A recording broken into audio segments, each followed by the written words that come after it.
जय हिंद दोस्तों, Sandeep tricky math special YouTube channel में आप सभी का स्वागत है। बिहार पुलिस कांस्टेबल नई भर्ती 2023 जिसमें टोटल पोस्ट है 21,391। इस पोस्ट के लिए महा मैराथन क्लास लेकर आए हैं और ये महा मैराथन क्लास आपके एग्ज़ाम के व्यू से बेहद इम्पोर्टेंट है। जो आपका एग्ज़ाम 24 सितंबर से स्टार्ट होने वाला है, तो यहाँ से मैक्सिमम प्रश्न आपके एग्ज़ाम में देखने को मिलेगा। इसमें टोटल हम 1000 जीके जीएस का प्रश्न देखने वाले हैं। इस वीडियो को अंत तक देखिएगा। वीडियो स्टार्ट करते हैं और चलते हैं हम प्रश्न की तरफ। पहला प्रश्न है आपके सामने कि गांधार कला किन दो कलाओं का संयोजन है? हिंद और रोमन का, हिंद और यूनानी का, हिंद और इस्लामी का और हिंद और चीनी का। बताइए यहाँ पर 1-9 प्रश्न का सही आंसर क्या है। तो गांधार कला किन दो कलाओं का संयोजन है? तो जो भी कैंडिडेट यहाँ पर ऑप्शन नंबर बी के साथ जा रहे हैं, हिंद और यूनानी का, बिल्कुल ही सही जवाब है। सेकेंड प्रश्न है आपके सामने कि काव्य शैली का प्राचीनतम नमूना किसके अभिलेख में मिलता है? चारों ऑप्शन देख लीजिए और जल्दी से बताइए यहाँ पर सेकेंड प्रश्न का सही आंसर क्या है। काव्य शैली का प्राचीनतम नमूना किसके अभिलेख में मिलता है? तो जो भी कैंडिडेट ऑप्शन नंबर ए के साथ जा रहे हैं, कठियावाड़ के रुद्र दामन के, बिल्कुल ही सही जवाब है। 3 प्रश्न है आपके सामने कि राजतरंगिणी के अनुसार निर्वाचन द्वारा सिंहासन प्राप्त करने वाला राजा कौन था? चारों ऑप्शन देख लीजिए और जल्दी से बताइए यहाँ पर 3 प्रश्न का सही आंसर क्या है। तो पहले यहाँ पर जान लेते हैं राजतरंगिणी किसके द्वारा लिखा गया है। तो कलहड़ के द्वारा लिखा गया है। और यहाँ पर पूछा जा रहा है कि राजतरंगिणी के अनुसार निर्वाचन द्वारा सिंहासन प्राप्त करने वाला राजा कौन था? Yes Oscar. जो भी कैंडिडेट यहाँ पर ऑप्शन नंबर बी के साथ जा रहे हैं, बिल्कुल ही सही जवाब है। नेक्स्ट यहाँ पर 4-9 प्रश्न है आपके सामने। निम्नलिखित में से कौन कहा करते थे कि गलत साधन हमें कभी भी सही उद्देश्य तक नहीं ले जा सकते हैं? सरदार पटेल, महात्मा गांधी, लाला लाजपत राय, पंडित जवाहरलाल नेहरू। बताइए यहाँ पर 4-9 प्रश्न का सही आंसर क्या है। तो 4-9 प्रश्न का जो भी कैंडिडेट ऑप्शन नंबर बी के साथ जा रहे हैं, यानी महात्मा गांधी, बिल्कुल ही सही जवाब है। 5वां प्रश्न है कि गढ़वाल रेजिमेंट के सैनिकों ने प्रदर्शनकारियों पर गोली चलाने से इनकार कर दिया था किस आंदोलन में? खिलाफत आंदोलन, असहयोग आंदोलन, सविनय अवज्ञा आंदोलन। जल्दी से बताइए यहाँ पर 5वां प्रश्न का सही आंसर क्या है। तो 5वां प्रश्न का जो भी कैंडिडेट ऑप्शन नंबर सी के साथ जा रहे हैं, सविनय अवज्ञा आंदोलन, जो कि 1930 ईस्वी में स्टार्ट हुआ था, बिल्कुल ही सही जवाब है। चलिए नेक्स्ट क्वेश्चन देखते हैं। 6वां प्रश्न है कि जैन संप्रदाय में प्रथम विभाजन के समय श्वेतांबर संप्रदाय के संस्थापक कौन थे? श्वेतांबर यानी जो श्वेत वस्त्र पहनते थे उसको श्वेतांबर कहा जाता था। जैन धर्म आगे चल के 2 भाग में बटा था, एक श्वेतांबर और एक पीतांबर।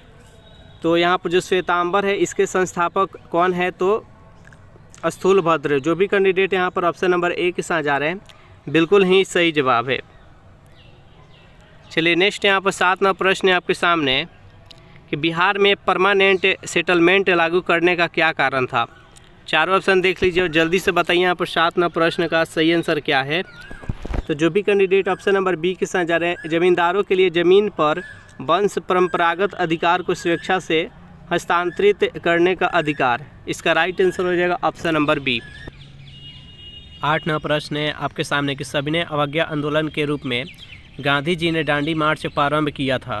किस डेट को महात्मा गांधी जी के द्वारा दांडी मार्च प्रारंभ किया गया था? चारों ऑप्शन देख लीजिए और जल्दी से बताइए यहाँ पर इस प्रश्न का सही आंसर क्या है। तो जो भी कैंडिडेट यहाँ पर ऑप्शन नंबर सी के साथ जा रहे हैं, 12 मार्च 1930 ईस्वी को महात्मा गांधी जी के द्वारा दांडी मार्च आरंभ किया गया था। इसका राइट आंसर हो जाएगा ऑप्शन नंबर सी। नेक्स्ट यहाँ पर 9वां प्रश्न है आपके सामने कि मुसलमानों के लिए पृथक राष्ट्र का विचार किसने दिया था? चारों ऑप्शन देख लीजिए और जल्दी से बताइए यहाँ पर 9वां प्रश्न का सही आंसर क्या है। मुसलमानों के लिए पृथक राष्ट्र का विचार किसने दिया था? जो भी कैंडिडेट यहाँ पर ऑप्शन नंबर सी के साथ जा रहे हैं, मोहम्मद इकबाल ने, बिल्कुल ही सही जवाब है। नेक्स्ट यहाँ पर 10वां प्रश्न है आपके सामने कि स्वर्ण मंदिर किस झील के किनारे स्थित है? जो अमृतसर में स्वर्ण मंदिर है, ये किस झील के किनारे है, आपको बताना है। जल्दी से बताइए यहाँ पर 10वां प्रश्न का सही आंसर क्या है। तो जो भी कैंडिडेट यहाँ पर ऑप्शन नंबर ए के साथ जा रहे हैं, अमृतसर सरोवर झील, बिल्कुल ही सही जवाब है। अमृतसर का जो स्वर्ण मंदिर है जिसका निर्माण गुरु अर्जुन देव के द्वारा किया गया था और इस मंदिर के निर्माण के लिए जो भूमि दान दिया गया था वो अकबर के द्वारा दिया गया था। नेक्स्ट क्वेश्चन देखते हैं।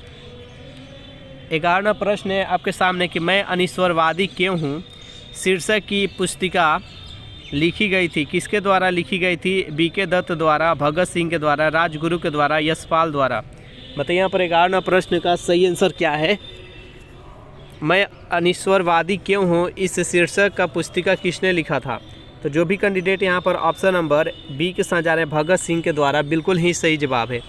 नेक्स्ट यहाँ पर 12वां प्रश्न है आपके सामने कि भारतीय राष्ट्रीय कांग्रेस का अध्यक्ष निर्वाचित होने वाला प्रथम यूरोपियन कौन था?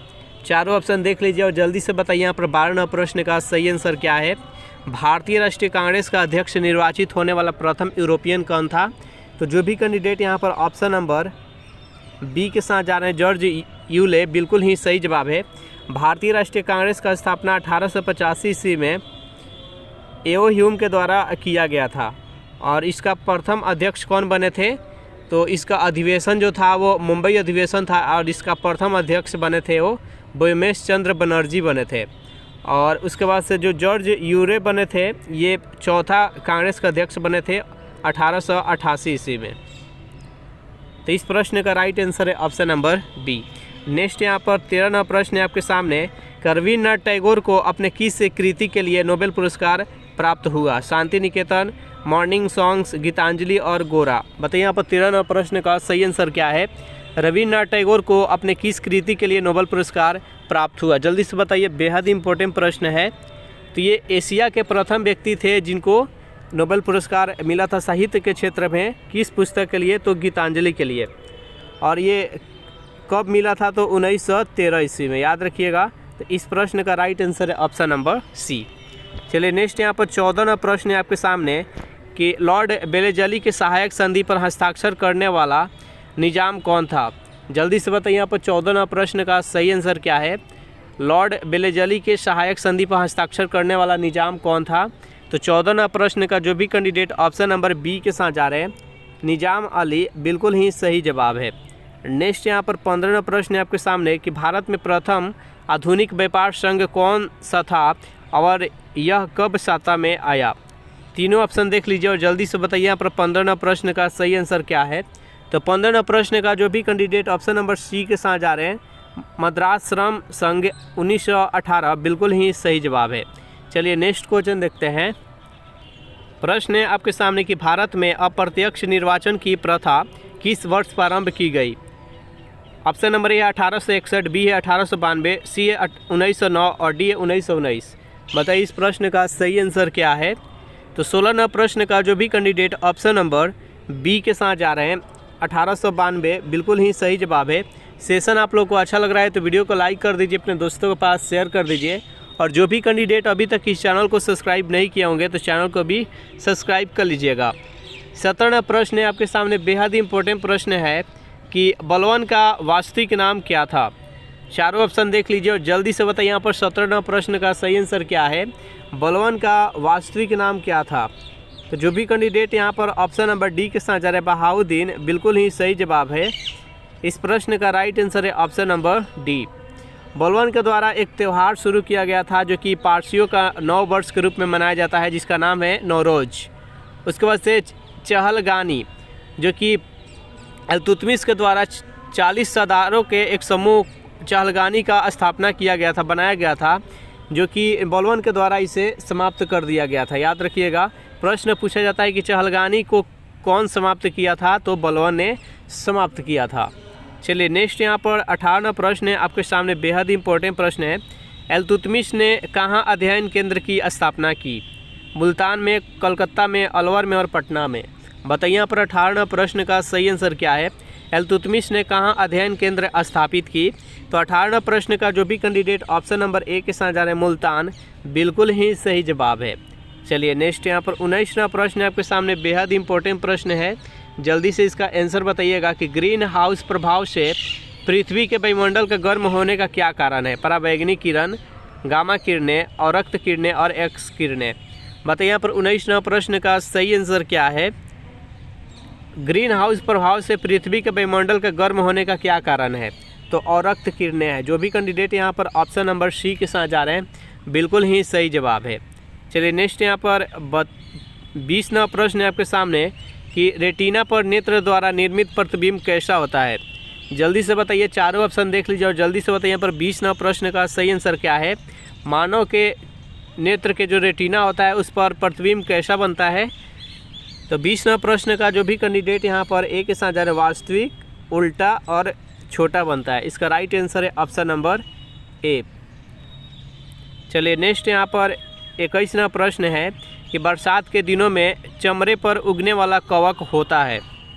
चारों ऑप्शन देख लीजिए और जल्दी से बताइए यहाँ पर 21वां प्रश्न का सही आंसर क्या है। तो जो भी कैंडिडेट यहाँ पर ऑप्शन नंबर सी के साथ जा रहे हैं पेनिसिलियम, बिल्कुल ही सही जवाब है। चलिए नेक्स्ट यहाँ पर 22वां प्रश्न है आपके सामने कि वायुमंडल की सापेक्ष आर्द्रता मापी जाती है। हाइग्रोमीटर के द्वारा, लेक्टोमीटर के द्वारा, पोटेंशियोमीटर के द्वारा। बताइए यहाँ पर 22वां प्रश्न का सही आंसर क्या है। वायुमंडल की सापेक्ष आर्द्रता मापने के लिए किस यंत्र का प्रयोग किया जाता है। तो 22वां प्रश्न का जो भी कैंडिडेट ऑप्शन नंबर बी के साथ जा रहे हैं हाइग्रोमीटर के द्वारा, बिल्कुल ही सही जवाब है। चलिए नेक्स्ट यहाँ पर 23वां प्रश्न है आपके सामने कि जब रात में प्रकाश संश्लेषण बंद हो जाता है तब पौधे कार्बन डाइऑक्साइड ग्रहण करते हैं, ऑक्सीजन ग्रहण करते हैं, कार्बन डाइऑक्साइड छोड़ते हैं और ऑक्सीजन छोड़ते हैं। बताइए यहाँ पर 23वां प्रश्न का सही आंसर क्या है। बेहद ही इम्पोर्टेंट प्रश्न है। तो जब रात में प्रकाश संश्लेषण बंद हो जाता है तो उस समय पौधे हैं कार्बन डाइऑक्साइड छोड़ने लगते हैं। दिन में कार्बन डाइऑक्साइड ना जो छोड़कर ऑक्सीजन छोड़ते हैं पेड़ पौधा, लेकिन रात के समय प्रकाश संश्लेषण की क्रिया बंद हो जाता है क्योंकि सूर्य का प्रकाश इसे नहीं मिल पाता है और वो कार्बन डाइऑक्साइड छोड़ने लगता है। इसलिए कहा जाता है कि रात के समय पेड़ पौधे के नीचे नहीं सोना चाहिए। नेक्स्ट यहाँ पर 24वां प्रश्न है आपके सामने, एथिल अल्कोहल में किसे मिलाकर पीने के योग्य बनाया जाता है। चारों ऑप्शन देख लीजिए, जल्दी से बताइए यहाँ पर 24वां प्रश्न का सही आंसर क्या है। एथिल अल्कोहल में किसे मिलाकर पीने योग्य बनाया जाता है उसे। तो 24वां प्रश्न का जो भी कैंडिडेट बी के साथ जा रहे हैं मेथनॉल एवं पिरिडीन, बिल्कुल ही सही जवाब है। नेक्स्ट यहाँ पर 25वां प्रश्न बेहद इंपॉर्टेंट प्रश्न है कि लिफ्ट में मनुष्य का प्रत्यक्ष वजन वास्तविक वजन से कम कब हो जाता है। जब लिफ्ट तेज़ी से ऊपर जाती हो, जब लिफ्ट समान गति से नीचे आ रही हो, जब लिफ्ट समान गति से ऊपर जा रही हो, जब लिफ्ट तेज़ी से नीचे आ रही हो। बताइए यहाँ पर 25वां प्रश्न का सही आंसर क्या है। तो लिफ्ट में जब मनुष्य रहता है तो प्रत्यक्ष जो वजन रहता है उस वास्तविक वजन से कम कब हो जाता है, जब लिफ्ट तेज़ी से नीचे जा रही हो। तो इसका राइट आंसर हो जाएगा ऑप्शन नंबर डी। नेक्स्ट यहाँ पर 26वां प्रश्न है कि हाइड्रोपोनिक्स से क्या है। ये दोनों ऑप्शन देख लीजिए और जल्दी से बताइए यहाँ पर 26वां प्रश्न का सही आंसर क्या है। हाइड्रोपोनिक्स से क्या है। तो जो भी कैंडिडेट यहाँ पर ऑप्शन नंबर ए के साथ जा रहे हैं मृद विहीन पादप संवर्धन, बिल्कुल ही सही जवाब है। चलिए नेक्स्ट क्वेश्चन देखते हैं। 27वां प्रश्न है आपके सामने, बेहद इंपॉर्टेंट प्रश्न है कि अधिकांश कीट श्वसन कैसे करते हैं। चारों ऑप्शन देख लीजिए और बताइए इस प्रश्न का सही आंसर क्या है। अधिकांश जो कीट होते हैं वो अपना श्वसन क्रिया किसके द्वारा करते हैं। तो इसको ट्रेकिया भी कहा जाता है और ऐसे वातक तंत्र कहा जाता है। तो इस प्रश्न का राइट आंसर है ऑप्शन नंबर डी। चलिए नेक्स्ट यहाँ पर 28वां प्रश्न है आपके सामने, परमाणु जिसमें प्रोटॉनों की संख्या समान परंतु न्यूट्रॉनों की संख्या भिन्न भिन्न हो क्या कहलाता है। जल्दी से बताइए यहाँ पर 28वां प्रश्न का सही आंसर क्या है। तो यहाँ पर पूछा जा रहा है कि एक परमाणु है जिसमें प्रोटॉनों की संख्या समान है। प्रोटॉनों की संख्या समान यानी परमाणु संख्या समान है और न्यूट्रॉनों की संख्या भिन्न यानी उसके परमाणु द्रव्यमान अलग अलग है। तो उसको समस्थानिक कहा जाता है, इंग्लिश में आइसोटोप्स कहा जाता है। तो इसका राइट आंसर हो जाएगा ऑप्शन नंबर डी। चलिए नेक्स्ट यहाँ पर 29वां प्रश्न है आपके सामने कि गाय का दूध पीले सफ़ेद रंग का होता है जिसका कारण उसमें निम्न में से किसकी उपस्थिति होती है। चारों ऑप्शन देख लीजिए और जल्दी से बताइए पर 29वां प्रश्न का सही आंसर क्या है। गाय का जो दूध होता है वो पीले सफ़ेद रंग का होता है जिसका कारण क्या है, उसमें किसका उपस्थिति के कारण ऐसा होता है। तो 29वां प्रश्न का जो भी कैंडिडेट ऑप्शन नंबर सी के साथ जा रहे हैं कैसिन के साथ कैरोटीन, बिल्कुल ही सही जवाब है। नेक्स्ट यहाँ पर 30वां प्रश्न है कि जब किसी दर्पण से कोई प्रकाश तरंगे परावर्तित होती है तब परिवर्तन होता है, उसका क्या परिवर्तन हो जाता है? उसके आवृत्ति में परिवर्तन आ जाता है, उसके आयाम में, उसके तरंग दैर्ध्य में, उसके वेग में। बताइए यहाँ पर 30वां प्रश्न का सही आंसर क्या है? तो जब किसी दर्पण से कोई प्रकाश तरंगे परावर्तित होता है तो उसके केवल आयाम में परिवर्तन होता है। तो इसका राइट आंसर है ऑप्शन नंबर बी।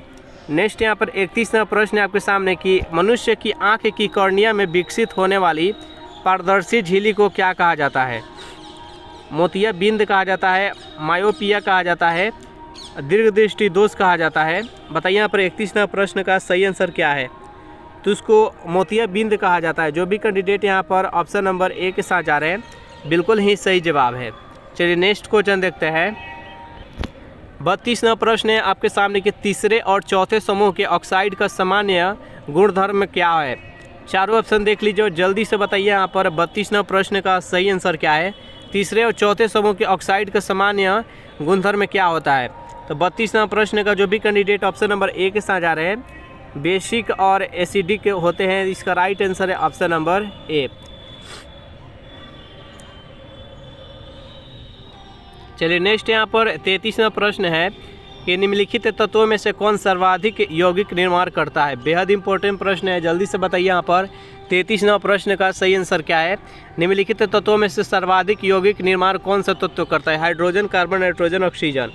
तो 33वां प्रश्न का जो भी कैंडिडेट ऑप्शन नंबर बी के साथ जा रहे हैं कार्बन, बिल्कुल ही सही जवाब है। सबसे अधिक कार्बन है जो कि यौगिकों का निर्माण करता है। 34वां प्रश्न है कि संपर्क विधि किसके निर्माण में प्रयोग किया जाता है? जल्दी से बताइए यहाँ पर 34वां प्रश्न का सही आंसर क्या है? संपर्क विधि यानी कॉन्टैक्ट मेथड किसके निर्माण में प्रयोग किया जाता है? तो 34वां प्रश्न का जो भी कैंडिडेट यहाँ पर ऑप्शन नंबर डी के साथ जा रहे हैं H2SO4 यानी सल्फ्यूरिक अम्ल, बिल्कुल ही सही जवाब है।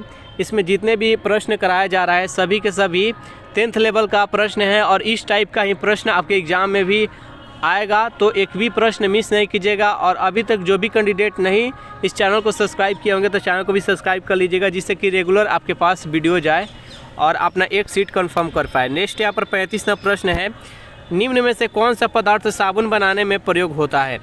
वनस्पति तेल, मोबिल तेल, किरासन और कटिंग तेल। बताइए यहाँ पर 35वां प्रश्न का सही आंसर क्या है? निम्न में से किस पदार्थ का प्रयोग हम साबुन बनाने में करते हैं? तो वनस्पति तेल का प्रयोग करते हैं। याद रखिएगा, जो भी कैंडिडेट यहाँ पर ऑप्शन नंबर ए के साथ जा रहे हैं बिल्कुल ही सही जवाब है। अगर इस सेशन का आपको पीडीएफ चाहिए तो उसके लिए टेलीग्राम ग्रुप बना दिए हैं, जिसका लिंक किसी वीडियो का नीचे डिस्क्रिप्शन में मिल जाएगा। वहाँ से ज्वाइन करके इसका पीडीएफ डाउनलोड कर सकते हैं। बहुत ही इंपॉर्टेंट प्रश्न है और आपको रेगुलर इसका प्रैक्टिस करना चाहिए। उसके लिए हम पीडीएफ पर प्रोवाइड कर देते हैं टेलीग्राम चैनल पर। नेक्स्ट यहाँ पर 36वां प्रश्न है कि कुनैन सिनोकोना पादप के किस भाग में प्राकृतिक रूप से पाई जाती है? जड़ में, फल में, बीज में और छाल में। बताइए यहाँ पर 36वां प्रश्न का सही आंसर क्या है? तो छाल में पाई जाती है। जो भी कैंडिडेट यहाँ पर ऑप्शन नंबर डी के साथ जा रहे हैं बिल्कुल ही सही जवाब है। चलिए नेक्स्ट क्वेश्चन देखते हैं। 37वां प्रश्न है आपके सामने कि भारतीय उपमहाद्वीप का उत्तर पश्चिम प्रदेश भूकंप ग्रहणशील है, जिसका कारण क्या है? चारों ऑप्शन देख लीजिए और जल्दी से बताइए यहाँ पर 37वां प्रश्न का सही आंसर क्या है? जो भारतीय उप महाद्वीप उत्तर पश्चिम प्रदेश है वो भूकंप ग्रहणशील है, सबसे अधिक भूकंप आता है। इसका कारण क्या है? ज्वालामुखी क्रिया, प्लेट टेक्टोनिक की क्रिया, मूंगा बनने की क्रिया, उपयुक्त सभी। तो 37वां प्रश्न का जो भी कैंडिडेट ऑप्शन नंबर बी के साथ जा रहे हैं प्लेट टेक्टोनिक की क्रिया, बिल्कुल ही सही जवाब है। चलिए नेक्स्ट यहाँ पर 38वां प्रश्न है आपके सामने कि निम्न में से कौन सा क्रम 3 बड़े गेहूं उत्पादक राज्यों की दृष्टि से सही है? यानी यहाँ पर 3 सबसे बड़े गेहूं उत्पादक राज्यों का नाम बताना है। सबसे बड़ा, उसके बाद मतलब इसको अवरोही क्रम में सजाना है, यानी सबसे बड़ा, उससे छोटा, उसके बाद उससे छोटा। जल्दी से बताइए यहाँ पर 38वां प्रश्न का सही आंसर क्या है? तो सबसे अधिक उत्पादन करता है उत्तर प्रदेश, उसके बाद पंजाब और तीसरे नंबर पर हरियाणा। तो इसका राइट आंसर है ऑप्शन नंबर सी। नेक्स्ट यहाँ पर 39वां प्रश्न है कि कौन सी मिट्टी गीली होने पर फैलती है तथा शुष्क होने पर इसमें दरारें पड़ जाती है? जलोढ़ मिट्टी में, लाल मिट्टी में, काली मिट्टी में, लेटराइट मिट्टी में। बताइए यहाँ पर 39वां प्रश्न का सही आंसर क्या है? कौन सी मिट्टी है जो कि गीली जितने होती है वो तो फैलने लगती है और जैसे ही ये सूखती है, शुष्क होती है तो इसमें दरारें पड़ जाती है? तो काली मिट्टी है। जो भी कैंडिडेट यहाँ ऑप्शन नंबर सी के साथ जा रहे हैं बिल्कुल ही सही जवाब। ये मिट्टी किस फसल के लिए उपयुक्त है? तो ये कपास की खेती के लिए सबसे अधिक उपयुक्त है। चलिए नेक्स्ट यहाँ पर 40वां प्रश्न है कि भारत में शरदकालीन वर्षा के क्षेत्र क्या है? कौन कौन से राज्यों में शरदकालीन वर्षा होता है? जल्दी से बताइए यहाँ पर 40वां प्रश्न का सही आंसर क्या है।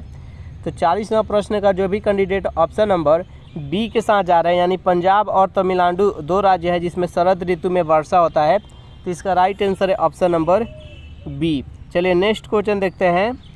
41वां प्रश्न है आपके सामने कि किस क्षेत्र में चाय तथा कॉफ़ी दोनों उगाए जाते हैं? उत्तरी पश्चिमी भारत में, उत्तरी पूर्वी भारत में, मध्य भारत में और दक्षिणी भारत में। बताइए यहाँ पर 41वां प्रश्न का सही आंसर क्या है? किस क्षेत्र में चाय तथा कॉफ़ी दोनों उगाए जाते हैं? तो 41वां प्रश्न का जो भी कैंडिडेट यहाँ पर ऑप्शन नंबर डी के साथ जा रहे हैं, दक्षिणी भारत, बिल्कुल ही सही जवाब है। कर्नाटक इसके लिए प्रचलित है।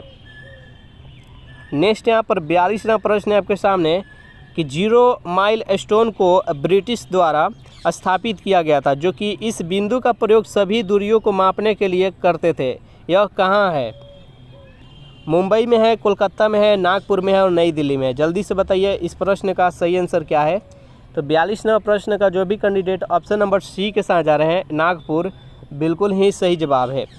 सेशन आप लोग को अच्छा लग रहा है तो वीडियो को लाइक कर दीजिए, अपने दोस्तों के पास शेयर कर दीजिए, और जो भी कैंडिडेट अभी तक इस चैनल को सब्सक्राइब नहीं किया होंगे तो जल्दी से इस चैनल को भी सब्सक्राइब कर लीजिएगा। 43वां प्रश्न है कि हिमालय पर्वत श्रेणी के सर्वाधिक ऊंचाई पर स्थित दर्रा कौन सा है? रोहतांग दर्रा, बुर्ज दर्रा, काराकोरम और जोजिला। जल्दी से बताइए यहाँ पर 43वां प्रश्न का सही आंसर क्या है? सबसे ऊंचाई पर स्थित इनमें से कौन सा दर्रा है? तो काराकोरम है। जो भी कैंडिडेट यहाँ पर ऑप्शन नंबर सी के साथ जा रहे हैं, बिल्कुल ही सही जवाब है। चलिए नेक्स्ट यहाँ पर 44वां प्रश्न है कि सलाल जल विद्युत परियोजना, बेहद इंपॉर्टेंट प्रश्न है, ये बार बार एग्जाम में पूछा जाता है कि सलाल जल विद्युत परियोजना किस नदी पर स्थित है? झेलम नदी, चिनाब नदी, रावी नदी और डी इनमें से कोई नहीं। जल्दी से बताइए इस प्रश्न का सही आंसर क्या है। तो 44वां प्रश्न का जो भी कैंडिडेट ऑप्शन नंबर बी के साथ जा रहे हैं, चिनाब नदी, बिल्कुल ही सही जवाब है। चलिए नेक्स्ट यहाँ पर 45वां प्रश्न है आपके सामने, बेहद इंपॉर्टेंट प्रश्न है कि भारत में किस राज्य में मानसून का आगमन सबसे पहले होता है?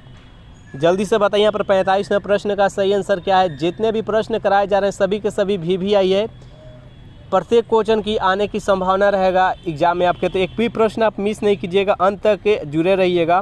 भारत में किस राज्य में मानसून का आगमन सबसे पहले होता है? असम में, पश्चिम बंगाल में, महाराष्ट्र में और केरल में। तो भारत का सबसे जो दक्षिणी राज्य है कौन सा है? केरल, तो वहीं पर सबसे पहले मानसून आता है, तो इसका राइट आंसर हो जाएगा ऑप्शन नंबर डी। नेक्स्ट यहाँ पर 46वां प्रश्न की केंद्रीय रेलवे का मुख्यालय कहाँ पर है? मुंबई, जयपुर, नागपुर और विजयवाड़ा। जल्दी से बताइए यहाँ पर 46वां प्रश्न का सही आंसर क्या है? केंद्रीय रेलवे का मुख्यालय कहाँ पर है? जल्दी से बताइए यहाँ पर 46वां प्रश्न का राइट आंसर क्या है। तो जो भी कैंडिडेट यहाँ पर ऑप्शन नंबर ए के साथ जा रहे हैं, मुंबई, बिल्कुल ही सही जवाब है। 47वां प्रश्न है कि धान की खेती के लिए सर्वाधिक आदर्श मृदा कौन सी है? लेटराइट मृदा।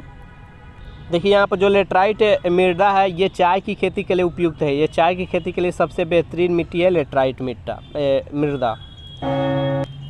ऑप्शन नंबर बी है लाल मृदा, सी है जलोढ़ मृदा और 4 है डी है कि काली मृदा। जल्दी से बताइए इस प्रश्न का सही आंसर क्या है। तो धान की खेती के लिए सबसे उपयुक्त जो मिट्टी है वो जलोढ़ मृदा है। तो जो भी कैंडिडेट यहाँ पर ऑप्शन नंबर सी के साथ जा रहे हैं, बिल्कुल ही सही जवाब है। और काली मृदा जिसको रेगुन मृदा के नाम से भी जाना जाता है, और ये सबसे अधिक महाराष्ट्र और गुजरात में ये मृदा है और ये कपास की खेती के लिए उपयुक्त है। नेक्स्ट यहाँ पर 48वां प्रश्न बेहद इंपॉर्टेंट प्रश्न है कि बिहू किस राज्य का लोक नृत्य है? जल्दी से बताइए 48वां प्रश्न का सही आंसर क्या है। असम, उड़ीसा, पश्चिम बंगाल और त्रिपुरा। तो बिहू किस राज्य का लोक नृत्य है? तो ये असम का है, बेहद ही प्रचलित क्वेश्चन है। जो भी कैंडिडेट यहाँ पर ऑप्शन नंबर ए के साथ जा रहे हैं, बिल्कुल ही सही जवाब है। नेक्स्ट यहाँ पर 49वां प्रश्न आपके सामने कि सरकारीय आयोग निम्नलिखित संबंधों में से किसकी समीक्षा हेतु स्थापित किया गया था? प्रधानमंत्री और राष्ट्रपति के मध्य, विधायिका तथा कार्यपालिका के मध्य, केंद्र और राज्यों के मध्य, कार्यपालिका और न्यायपालिका के मध्य। जल्दी से बताइए यहाँ पर 49वां प्रश्न का सही आंसर क्या है। तो सरकारीय आयोग निम्नलिखित संबंधों में से किसकी समीक्षा हेतु स्थापित किया गया था? तो ये केंद्र और राज्यों के मध्य 49वां प्रश्न का जो भी कैंडिडेट ऑप्शन नंबर सी के साथ जा रहे हैं, केंद्र और राज्यों के मध्य, बिल्कुल ही सही जवाब है। चलिए नेक्स्ट यहाँ पर 50वां प्रश्न है कि भारत के राष्ट्रपति को उसके पद से हटाया जा सकता है। भारत के प्रधानमंत्री के द्वारा, लोकसभा के द्वारा, भारत के मुख्य न्यायाधीश के द्वारा, संसद के द्वारा। बताइए यहाँ पर 50वां प्रश्न का सही आंसर क्या है। तो भारत के राष्ट्रपति को उसके पद से संसद के द्वारा हटाया जा सकता है, महाभियोग लगाकर। इसका right answer option number D. पहला प्रश्न है आपके सामने कि सिंधु घाटी की सभ्यता के लोग किसकी पूजा करते थे? विष्णु की, पशुपति की, इंद्र की और ब्रह्मा की। बताइए यहाँ पर 1 प्रश्न का सही आंसर क्या है, जल्दी से कमेंट कीजिए। तो सिंधु घाटी के लोग किसकी पूजा करते थे? जो भी कैंडिडेट यहाँ पर ऑप्शन नंबर बी के साथ जा रहे हैं, पशुपति, बिल्कुल ही सही जवाब है। चलिए सेकेंड प्रश्न देखते हैं। प्रश्न है आपके सामने कि ऋग्वेद में सूक्त की संख्या कितनी है? जल्दी से बताइए यहाँ पर सेकेंड प्रश्न का सही आंसर क्या है। ऋग्वेद में सूक्तों की संख्या टोटल कितनी है? तो जो भी कैंडिडेट यहाँ पर ऑप्शन नंबर डी के साथ जा रहे हैं, 10 से 28, बिल्कुल ही सही जवाब है। सबसे प्राचीन वेद कौन सी है? तो ऋग्वेद है। वेदों की संख्या टोटल कितनी है? तो 4 है, ऋग्वेद, सामवेद, यजुर्वेद और अथर्ववेद। नेक्स्ट यहाँ पर 3 प्रश्न है आपके सामने कि इनमें से कौन सा सबसे पुराना जैन ग्रंथ कहा जाता है?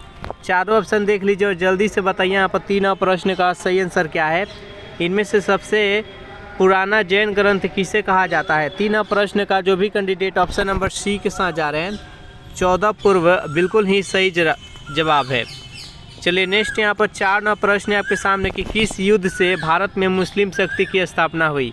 तराइन का प्रथम युद्ध, तराइन का द्वितीय युद्ध, पानीपत का प्रथम युद्ध और पानीपत का द्वितीय युद्ध।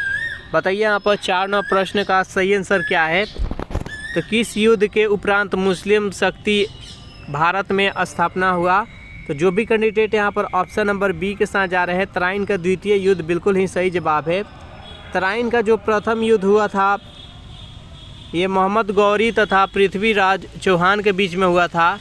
इसमें मोहम्मद गौरी का हार हुआ था क्योंकि पृथ्वीराज चौहान की मदद जयचंद ने दिए थे, जिसके कारण से मोहम्मद गौरी का हार हुआ। फिर 1 साल के उपरांत, और ये कब लड़ा गया था? तो 1191 ईस्वी में। फिर 1 साल के उपरांत 1192 ईस्वी में तराइन का द्वितीय युद्ध हुआ। इसमें जयचंद ने मोहम्मद गौरी का साथ दिया था, जिसके कारण पृथ्वीराज चौहान हार गए थे और इसी के साथ भारत में मुस्लिम शक्ति की स्थापना हो गई थी। पानीपत का प्रथम युद्ध 1526 ईस्वी में बाबर तथा इब्राहिम लोदी के बीच में हुआ था और इस युद्ध में इब्राहिम लोदी मारा गया था और इसी के साथ दिल्ली सल्तनत का अंत हो गया और मुग़ल साम्राज्य का स्थापना हो गया। पानीपत का प्रथम युद्ध। पानीपत का द्वितीय युद्ध अकबर तथा हेमू के बीच में 1556 ईस्वी में हुआ था। याद रखिएगा, इसमें अकबर का विजय हुआ था। नेक्स्ट यहाँ पर 5वां प्रश्न आपके सामने कि रजिया सुल्तान के पतन का महत्वपूर्ण कारण क्या था?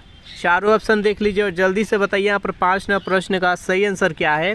तो रजिया सुल्तान की पतन का मुख्य कारण था उनका स्त्री होना। उनके हुनर में, उनके कुशलता में किसी प्रकार का कमी नहीं था, बस इतना ही था कि वह एक स्त्री थी, जिसके कारण उनका पतन हुआ था।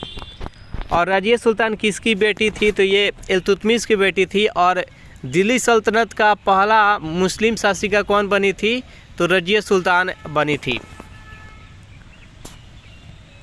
रजिया सुल्तान 1236 से लेकर 1239 ईस्वी तक शासन की थी। ये 3 वर्षों तक शासन की थी दिल्ली सल्तनत पर।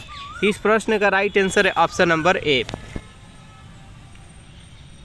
प्रश्न संख्या 6 है, निम्नलिखित कृतियों में से कौन एक अमीर खुसरो की रचना नहीं थी?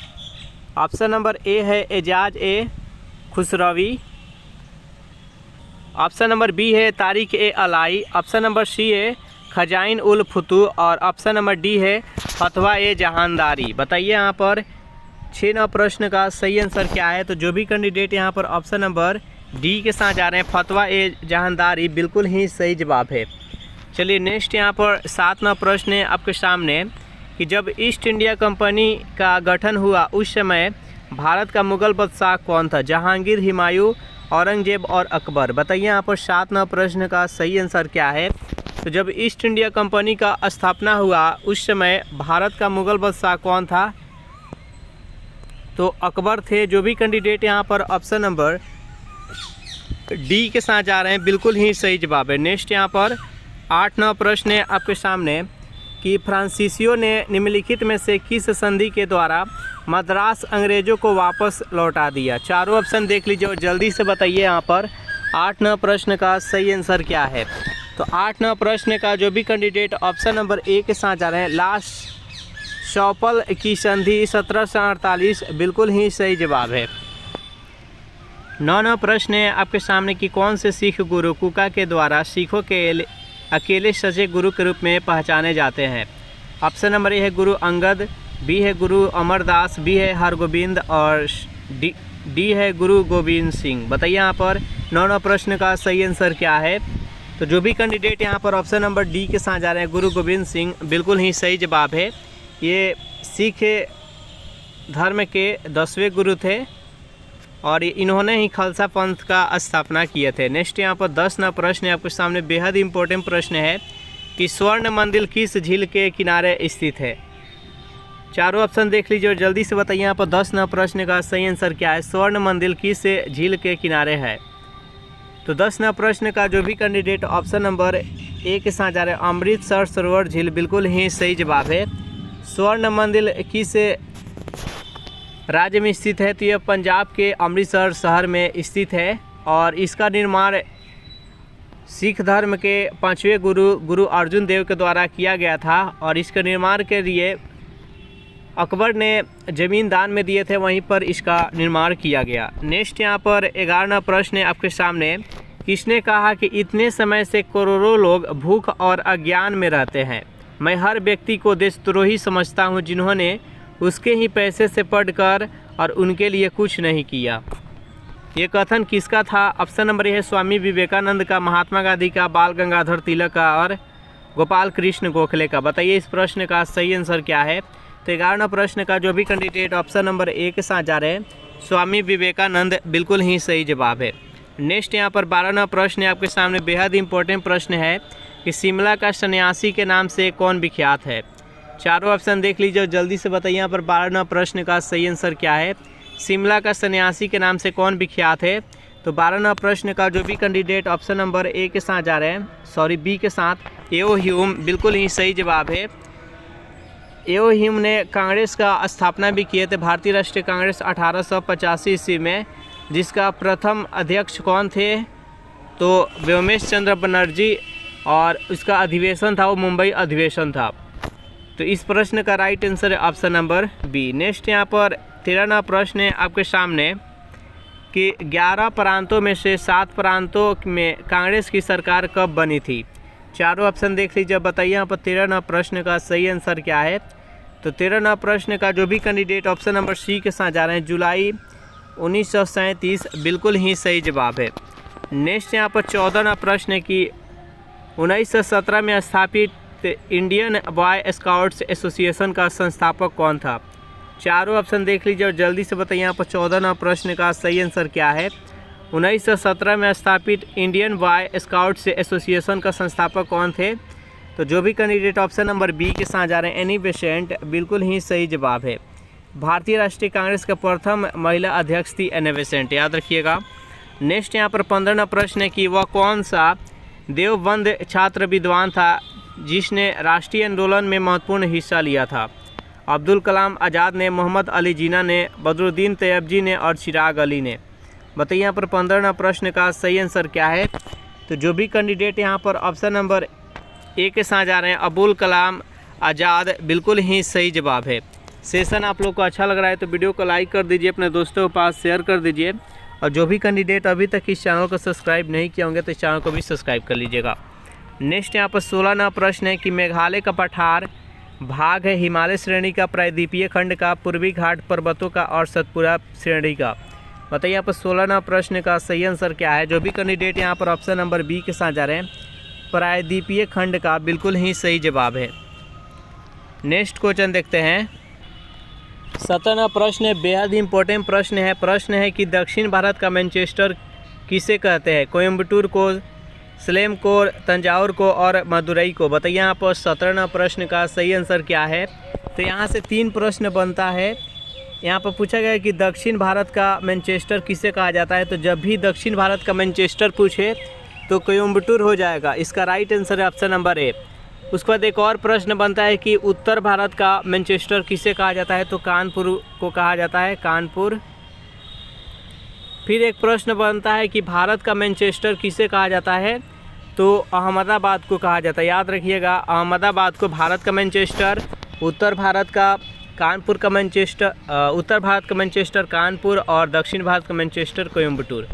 नेक्स्ट यहाँ पर 18वां प्रश्न आपके सामने बेहद इम्पोर्टेंट प्रश्न है कि निम्न पर्वत शिखरों में से कौन सा एक भारत में अवस्थित नहीं है। चारों ऑप्शन देख लीजिए और जल्दी से बताइए यहाँ पर 18वां प्रश्न का सही आंसर क्या है। निम्न पर्वत शिखरों में से कौन भारत में स्थित नहीं है। तो जो भी कैंडिडेट ऑप्शन नंबर ए के साथ जा रहे हैं, गोसाईनाथ बिल्कुल ही सही जवाब है। नेक्स्ट यहाँ पर 19वां प्रश्न है आपके सामने कि लघु हिमालय स्थित है मध्य में, किसके किसके मध्य में लघु हिमालय स्थित है। तो देखिए, सबसे पहले हम समझते हैं हिमालय को मुख्यतः 3 भागों में बांटा गया है। ऐसे तो 4 भाग है, हिमालय का कितने भाग है तो 4, लेकिन मुख्य रूप से 3 भाग में बांटा गया है। पहला है महान हिमालय, जिसको बृहद हिमालय कहा जाता है। सबसे ऊंचे ऊंचे जितने भी चोटियां हैं सभी के सभी महान हिमालय में स्थित है। उसके नीचे है मध्य हिमालय, जिसको लघु हिमालय के नाम से जाना जाता है। और सबसे नीचे है उसको शिवालिक बोला जाता है। इस प्रकार से ये प्रमुख 3 हिमालय है और इसके जो महान हिमालय इसके उत्तर में स्थित है, जिसको ट्रांस हिमालय कहा जाता है। तो अब देखते हैं यहाँ पर पूछा है कि लघु हिमालय किसके किसके मध्य स्थित है। तो ये शिवालिक और महान हिमालय के बीच में स्थित है। ये है जो कि लघु हिमालय है, ये महान हिमालय और शिवालिक के मध्य स्थित है। तो इसका राइट आंसर हो जाएगा ऑप्शन नंबर बी। नेक्स्ट यहाँ पर 20वां प्रश्न है आपके सामने, बेहद इंपॉर्टेंट प्रश्न है कि निम्नांकित युग्मों में से किसका सुमेलन सही नहीं है। एक तरफ है दर्रा और दूसरे तरफ है राज्य। कौन सा दर्रा किस राज्य में स्थित है, कौन सा सही सुमेलन है, उसको चुना है। जो गलत है उसको चुना है। तो देखिए, बोमडीला अरुणाचल प्रदेश में स्थित है, बिल्कुल सही है। नाथुला दर्रा सिक्किम है, ये भी सही है। पाल घाट ये केरल में है, ये भी सही है। हिमाचल प्रदेश में भोर घाट ये नहीं स्थित है। इसका राइट आंसर हो जाएगा ऑप्शन नंबर डी। नेक्स्ट यहाँ पर 21वां प्रश्न है आपके सामने कि महान हिमयुग का संबंध किससे है। चारों ऑप्शन देख लीजिए और जल्दी से बताइए यहाँ पर 21वां प्रश्न का सही आंसर क्या है। महान हिमयुग का संबंध किससे है। 21वां प्रश्न का जो भी कैंडिडेट ऑप्शन नंबर ए के साथ जा रहे हैं, प्लीस्टोसीन बिल्कुल ही सही जवाब है। नेक्स्ट यहाँ पर 22वां प्रश्न है आपके सामने कि भारत में हिम चीता की आबादी कहाँ नहीं पाई जाती है। जम्मू और कश्मीर में, अरुणाचल प्रदेश में, हिमाचल प्रदेश में और पश्चिमी घाट में। बताइए यहाँ पर 22वां प्रश्न का सही आंसर क्या है। तो जायज़ बात है, यहाँ पर हिम की बात की गई है, यानी जहाँ पर हिम यानी बर्फ़, जहाँ पर बर्फ़ रहता है वहीं पर ये चीता पाया जाता है, हिम चीता। तो देखिए, जम्मू कश्मीर में भी बर्फ़ बहुत ज़्यादा पाया जाता है, तो जम्मू कश्मीर में तो ये पाया जाएगा। अरुणाचल प्रदेश में भी बर्फ़ पाया जाता है, तो वहाँ पर भी पाया जाएगा। हिमाचल प्रदेश में भी बर्फ़ पाया जाता है, इसलिए वहाँ पर भी पाया जाएगा। लेकिन पश्चिमी घाट में बर्फ़ नहीं पाया जाता है, जिसके कारण पश्चिमी घाट में हिम चीता नहीं पाई जाती है। तो इसका राइट आंसर हो जाएगा ऑप्शन नंबर डी। चलिए नेक्स्ट यहाँ पर प्रश्न देखते हैं। भूमध्य रेखा, कर्क रेखा, मकर रेखा तीनों निम्न में से किस एक महाद्वीप से गुजरती है। बेहद इंपॉर्टेंट, मोस्ट इम्पोर्टेंट प्रश्न है। बताइए इस प्रश्न का सही आंसर क्या है। भूमध्य रेखा, कर्क रेखा और मकर रेखा तीनों निम्न में से किस एक महाद्वीप से होकर गुजरती है। तो एकमात्र महाद्वीप है अफ्रीका, जिससे तीनों ये रेखा गुजरती है। तो इसका राइट आंसर हो जाएगा ऑप्शन नंबर ए। कर्क रेखा है जो कि भारत को बीचों बीच काटती है और ये भारत के 8 राज्यों से होकर गुजरती है। 8 राज्यों के बारे में जान लेते हैं। सबसे पहले गुजरात में एंट्री करती है। पश्चिम से हम पूर्व दिशा में बता रहे हैं। गुजरात के बाद राजस्थान, मध्य प्रदेश, छत्तीसगढ़, झारखंड के बाद से पश्चिम बंगाल, पश्चिम बंगाल के बाद से त्रिपुरा और मिजोरम। ये 8 राज्यों से होकर भारत में गुजरती है कर्क रेखा। कर्क रेखा को कौन सी नदी है भारत की जो कि 2 बार काटती है। तो ये माही नदी है, याद रखिएगा। माही नदी है जो कि खंबात के खाड़ी में जाकर गिरती है। चलिए नेक्स्ट यहाँ पर 24वां प्रश्न है कि माउंट एटना है एक पर्वत है, एक पर्वत शिखर है, एक ज्वालामुखी और एक पठार है। जल्दी से बताइए यहाँ पर 24वां प्रश्न का सही आंसर क्या है, माउंट एटना क्या है। तो 24वां प्रश्न का जो भी कैंडिडेट यहाँ पर ऑप्शन नंबर सी के साथ जा रहे हैं, यानी यह एक ज्वालामुखी का नाम है, बिल्कुल ही सही जवाब है। नेक्स्ट यहाँ पर 25वां प्रश्न है कि निम्नलिखित में से कौन सा देश भारत को सर्वाधिक स्वर्ण का निर्यात करता है। ब्राज़ील, यूएई, स्विट्जरलैंड और दक्षिण अफ्रीका। बताइए यहाँ पर 25वां प्रश्न का सही आंसर क्या है। निम्नलिखित में से कौन सा देश भारत को सर्वाधिक स्वर्ण यानी सोना का निर्यात करता है, तो स्विट्जरलैंड। जो भी कैंडिडेट यहाँ पर 25वां प्रश्न का सी के साथ जा रहे हैं, बिल्कुल ही सही जवाब है।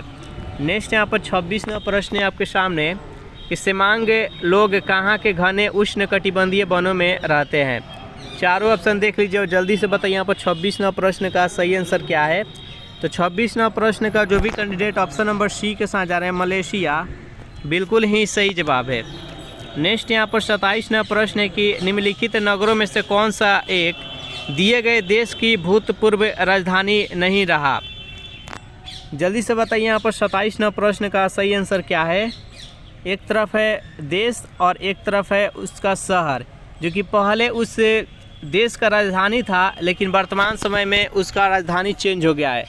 तो इसमें से कौन सा नहीं है आपको बताना है। जल्दी से बताइए यहाँ पर 27वां प्रश्न का सही आंसर क्या है। तो 27वां प्रश्न का जो भी कैंडिडेट ऑप्शन नंबर डी के साथ जा रहे हैं, ब्रिस्बेन ऑस्ट्रेलिया, ये कभी राजधानी नहीं बना था। बाकी यहाँ पर क्योटो, ये जापान का पहले राजधानी हो चुका है, और ऑकलैंड भी न्यूजीलैंड का और कराची भी पाकिस्तान का पहले राजधानी था। तो इस प्रश्न का right answer option number D. Next यहाँ पर 28वां प्रश्न है कि लोक लेखा समिति अपना रिपोर्ट प्रस्तुत करती है। नियंत्रक एवं महालेखा परीक्षक को, लोकसभा के स्पीकर को, संसदीय मामलों के मंत्री को। बताइए यहाँ पर 28वां प्रश्न का सही आंसर क्या है। तो 28वां प्रश्न का जो भी कैंडिडेट ऑप्शन नंबर बी के साथ जा रहे हैं, लोकसभा के स्पीकर को। लोक लेखा समिति किसको अपना रिपोर्ट प्रस्तुत करती है, तो लोकसभा के स्पीकर। जो भी कैंडिडेट ऑप्शन नंबर बी के साथ जा रहे हैं, बिल्कुल ही सही जवाब है। 29वां प्रश्न है आपके सामने कि योजना आयोग का अंत किस प्रधानमंत्री ने किया। चारों ऑप्शन देख लीजिए और जल्दी से बताइए यहाँ पर 29वां प्रश्न का सही आंसर क्या है। योजना आयोग का अंत किस प्रधानमंत्री ने किए थे। तो देखिए, योजना आयोग का गठन हुआ था, ये 1950 में हुआ था, और इसी आयोग के तहत पंचवर्षीय योजना 5-5 वर्षों के लिए लक्ष्य रखा जाता था और उतना विकास किया जाता था। लेकिन इस पंचवर्षीय योजना को 2015 में समाप्त कर दिया गया और इसके जगह पर नीति आयोग आया, और इस नीति आयोग का स्थापना कौन से प्रधानमंत्री किए थे, तो नरेंद्र मोदी ने। जो भी कैंडिडेट यहाँ पर ऑप्शन नंबर ए के साथ जा रहे हैं, बिल्कुल ही सही जवाब है। नेक्स्ट यहाँ पर 30वां प्रश्न है कि राष्ट्रपति के उम्मीदवार के लिए क्या आवश्यक नहीं है। यानी भारत के राष्ट्रपति बनने के लिए आपके पास कौन सा योग्यता नहीं होना चाहिए। इसके लिए ऑप्शन नंबर ए है, आयु 35 वर्ष होना चाहिए, बिल्कुल ही सही जवाब है। इसके लिए 35 वर्ष आयु हाल में होना चाहिए। ऑप्शन नंबर बी, ये पढ़ा लिखा होना चाहिए। ये कोई ज़रूरत नहीं है कि अनपढ़ गंवार कोई भी बन सकता है, इसके लिए कोई ज़रूरत नहीं है कि उसको पढ़ा लिखा होना चाहिए। इसके लिए कोई योग्यता नहीं है पढ़ने लिखने के लिए। ऑप्शन नंबर सी है, संसद चुने जाने की योग्यता रखता हो, ये सही है, और देश का नागरिक हो, ये भी सही है। बस देश का नागरिक होना चाहिए, संसद चुने जाने की योग्यता रखना, और आयु 35 वर्ष होना चाहिए। इसके लिए पढ़ने लिखने के लिए किसी प्रकार का मंत्री या नेता बनने के लिए कोई योग्यता नहीं रहता है। तो इस प्रश्न का राइट आंसर है ऑप्शन नंबर बी। नेक्स्ट यहाँ पर 31वां प्रश्न है आपके सामने कि भारत के राष्ट्रपति के महाभियोग की प्रक्रिया अर्ध न्यायिक प्रक्रिया है, कार्यपालिका प्रक्रिया है, न्यायिक प्रक्रिया है और विधायी प्रक्रिया है। बताइए यहाँ पर 31वां प्रश्न का सही आंसर क्या है। तो 31वां प्रश्न का जो भी कैंडिडेट ऑप्शन नंबर ए के साथ अर्ध न्यायिक प्रक्रिया है, बिल्कुल ही सही जवाब है। नेक्स्ट यहाँ पर 32वां प्रश्न है आपके सामने, निम्न में से किस राष्ट्रपति ने एक शक्ति का प्रयोग किया था जिसे संवैधानिक शब्दावली में जेबी निषेधाधिकार कहा जाता है। ऑप्शन नंबर ए है डॉक्टर राजेंद्र प्रसाद, बी है बीवी गिरी, सी है ज्ञानी जैल सिंह और डी है एपीजे अब्दुल कलाम। बताइए यहाँ पर 32वां प्रश्न का सही आंसर क्या है। तो जो भी कैंडिडेट यहाँ पर ऑप्शन नंबर सी के साथ जा रहे हैं ज्ञानी जैल सिंह, बिल्कुल ही सही जवाब है। और ज्ञानी जैल सिंह प्रथम भारत के राष्ट्रपति सिख राष्ट्रपति बने थे, सिख। 33वां प्रश्न है आपके सामने कि राष्ट्रपति की क्षमा आदि की शक्ति एक विधायी शक्ति है, एक न्यायिक शक्ति है, एक कार्यपालिका शक्ति है और डी है इनमें से कोई नहीं। बताइए यहाँ पर 33वां प्रश्न का सही आंसर क्या है। तो राष्ट्रपति की क्षमा जो शक्ति है यह एक न्यायिक शक्ति है। जो भी कैंडिडेट यहाँ पर ऑप्शन नंबर बी के साथ जा रहे हैं बिल्कुल ही सही जवाब है। नेक्स्ट यहाँ पर 34वां प्रश्न है आपके सामने कि कौन सा कथन असत्य है। ऑप्शन नंबर ए है राष्ट्रपति पद के लिए प्रत्याशी की आयु कम से कम 35 वर्ष की होना आवश्यक है। ऑप्शन नंबर बी है कि उपराष्ट्रपति राज्यसभा का सभापति बनता है। ऑप्शन नंबर सी है उपराष्ट्रपति का चुनाव भारत का राष्ट्रपति करता है। और डी है भारत के प्रथम राष्ट्रपति डॉक्टर राजेंद्र प्रसाद थे। बताइए इनमें से कौन सा कथन गलत है। तो देखिए पहला जो कथन था राष्ट्रपति के लिए जो न्यूनतम आयु होना चाहिए वो 35 वर्ष, वह सही है। दूसरा कथन था कि राज्यसभा का सभापति उपराष्ट्रपति होते हैं, वो भी सही है। ऑप्शन नंबर जो सी है उपराष्ट्रपति का चुनाव भारत का राष्ट्रपति करते हैं, ये गलत है। और ऑप्शन नंबर डी है भारत के प्रथम राष्ट्रपति डॉक्टर राजेंद्र प्रसाद थे। तो इस प्रश्न का राइट आंसर है ऑप्शन नंबर सी। चलिए नेक्स्ट यहाँ पर 35वां प्रश्न है आपके सामने कि भारत का प्रधानमंत्री क्या होता है। निर्वाचित होता है, चयनित होता है, मनोनीत होता है, नियुक्त होता है। बताइए यहाँ पर 35वां प्रश्न का सही आंसर क्या है। तो भारत के प्रधानमंत्री को नियुक्त किया जाता है। जो भी कैंडिडेट यहाँ पर ऑप्शन नंबर डी के साथ जा रहे हैं बिल्कुल ही सही जवाब है। 36वां प्रश्न है कि जो व्यक्ति संसद का सदस्य नहीं है केंद्रीय मंत्री रह सकता है 1 वर्ष के लिए, 6 माह के लिए, 3 माह के लिए, 1 माह के लिए। बताइए यहाँ पर 36वां प्रश्न का सही आंसर क्या है। तो जो भी कैंडिडेट ऑप्शन नंबर बी के साथ जा रहे हैं वो 6 माह तक के वह केंद्रीय मंत्री रह सकते हैं। तो इसका राइट आंसर है ऑप्शन नंबर बी। 37वां प्रश्न है आपके सामने कि उदारीकरण, निजीकरण और भूमंडलीकरण की नई आर्थिक नीति घोषित की गई थी कौन से प्रधानमंत्री के द्वारा। राजीव गांधी के द्वारा, विश्वनाथ प्रताप सिंह के द्वारा, नरसिम्हा राव के द्वारा, अटल बिहारी वाजपेयी के द्वारा। बताइए यहाँ पर 37वां प्रश्न का सही आंसर क्या है। तो 37वां प्रश्न का जो भी कैंडिडेट ऑप्शन नंबर सी के साथ जा रहे हैं नरसिम्हा राव के द्वारा, बिल्कुल ही सही जवाब है। नेक्स्ट यहाँ पर 38वां प्रश्न है आपके सामने, बेहद इंपॉर्टेंट प्रश्न है कि विदेशी मुद्रा जिसमें त्वरित प्रवास की प्रवृत्ति होती है क्या कहलाती है। गर्भ मुद्रा, स्वर्ण मुद्रा, सुलभ मुद्रा और दुर्लभ मुद्रा। बताइए यहाँ पर 38वां प्रश्न का सही आंसर क्या है। तो जो भी कैंडिडेट यहाँ पर ऑप्शन नंबर ए के साथ जा रहे हैं गर्भ मुद्रा, बिल्कुल ही सही जवाब है। 39वां प्रश्न है कि संयुक्त राष्ट्र मानव विकास सूचकांक किसके द्वारा विकसित किया गया है। चारों ऑप्शन देख लीजिए और बताइए यहाँ पर 39वां प्रश्न का सही आंसर क्या है। संयुक्त राष्ट्र मानव विकास सूचकांक किसके लिए विकसित किया गया है। तो जो भी कैंडिडेट यहाँ पर ऑप्शन नंबर ए के साथ जा रहे हैं महबूब उल हक है, बिल्कुल ही सही जवाब है। नेक्स्ट यहाँ पर 40वां प्रश्न है कि भारत में मिश्रित अर्थव्यवस्था का अर्थ है। ऑप्शन नंबर ए है बृहद एवं कुटीर उद्योग का सह-अस्तित्व, बी है आर्थिक विकास एवं विदेशी का सहयोग, सी है सार्वजनिक एवं निजी क्षेत्र का सह-अस्तित्व और डी है इनमें से कोई नहीं। बताइए यहाँ पर 40वां प्रश्न का सही आंसर क्या है। जो भी कैंडिडेट ऑप्शन नंबर सी के साथ जा रहे हैं सार्वजनिक एवं निजी क्षेत्र का सह-अस्तित्व, बिल्कुल ही सही जवाब है। नेक्स्ट यहाँ पर 41वां प्रश्न है कि रासायनिक दृष्टि से सिंदूर क्या है। चारों ऑप्शन देख लीजिए और जल्दी से बताइए यहाँ पर 41वां प्रश्न का सही आंसर क्या है। रासायनिक दृष्टि से सिंदूर क्या है। तो 41वां प्रश्न का जो भी कैंडिडेट ऑप्शन नंबर सी के साथ जा रहे हैं पोटेशियम नाइट्रेट, बिल्कुल ही सही जवाब है। नेक्स्ट यहाँ पर 42वां प्रश्न की कोशिका का रसोई घर किसे कहा जाता है। जल्दी से बताइए यहाँ पर 42वां प्रश्न का सही आंसर क्या है। कोशिका का रसोई घर किसे कहा जाता है। तो क्लोरोप्लास्ट को। जो भी कैंडिडेट यहाँ पर ऑप्शन नंबर बी के साथ जा रहे हैं बिल्कुल ही सही जवाब है। 43वां प्रश्न की विद्युत चुंबकीय प्रेरण पर आधारित युक्ति कौन सी है। धारा मापी, विभव मापी, डायनेमो और विद्युत मोटर। बताइए यहाँ पर 43वां प्रश्न का सही आंसर क्या है।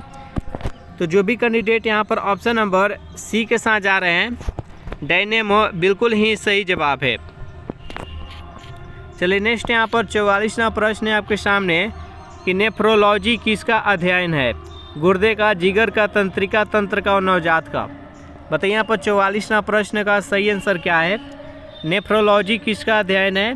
तो 44वां प्रश्न का जो भी कैंडिडेट ऑप्शन नंबर ए के साथ जा रहे हैं गुर्दे का, बिल्कुल ही सही जवाब है। नेक्स्ट यहाँ पर 45वां प्रश्न है कि वायुमंडल की सापेक्ष आर्द्रता मापी जाती है हाइड्रोमीटर के द्वारा, हाइग्रोमीटर के द्वारा, लेक्टोमीटर के द्वारा, अब पोटेंशियोमीटर के द्वारा। बताइए यहाँ पर 45वां प्रश्न का सही आंसर क्या है।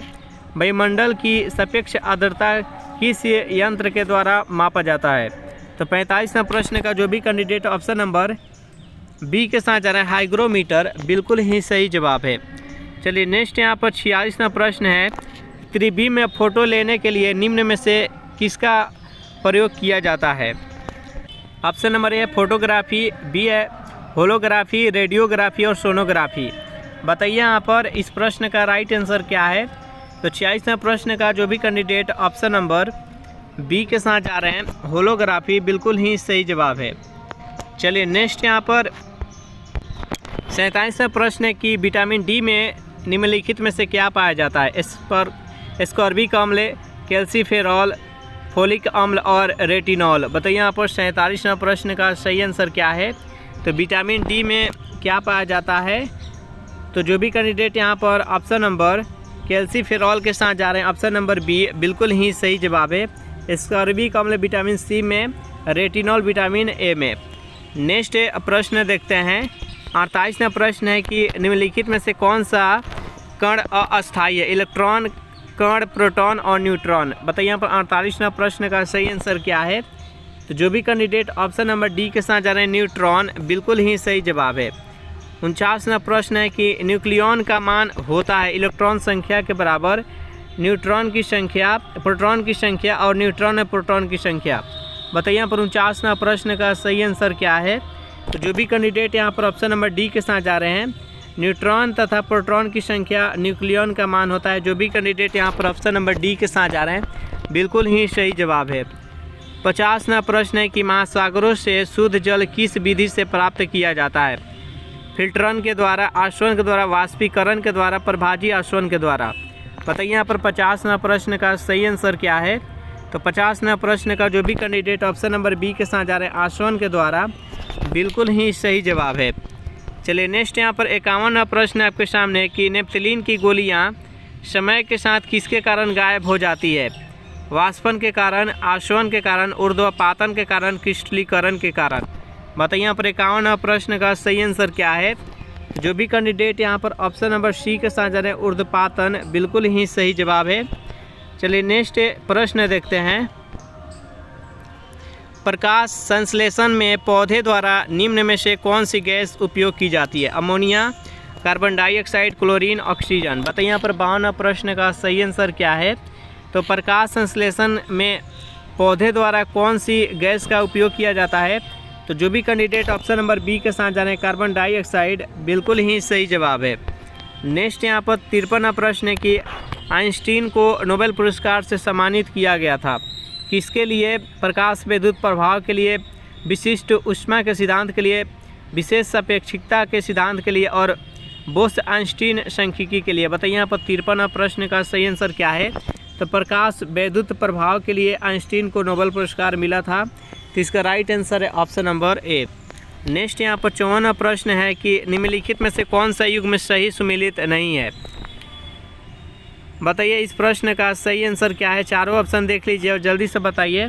तो 54वां प्रश्न का जो भी कैंडिडेट यहाँ पर ऑप्शन नंबर बी के साथ जा रहे हैं टोकोफेरॉल बेरी, ये गलत है। बेरी जो रोग होता है विटामिन बी की कमी से होता है और टोकोफेरॉल किसका रासायनिक नाम है। तो विटामिन ई का रासायनिक नाम है। तो इसका राइट आंसर है ऑप्शन नंबर बी। नेक्स्ट यहाँ पर 55वां प्रश्न है कि सिरका निम्न में से किसका एक जलीय घोल है। चारों ऑप्शन देख लीजिए और बताइए यहाँ पर 55वां प्रश्न का सही आंसर क्या है। तो सिरका में कौन सा अम्ल पाया जाता है।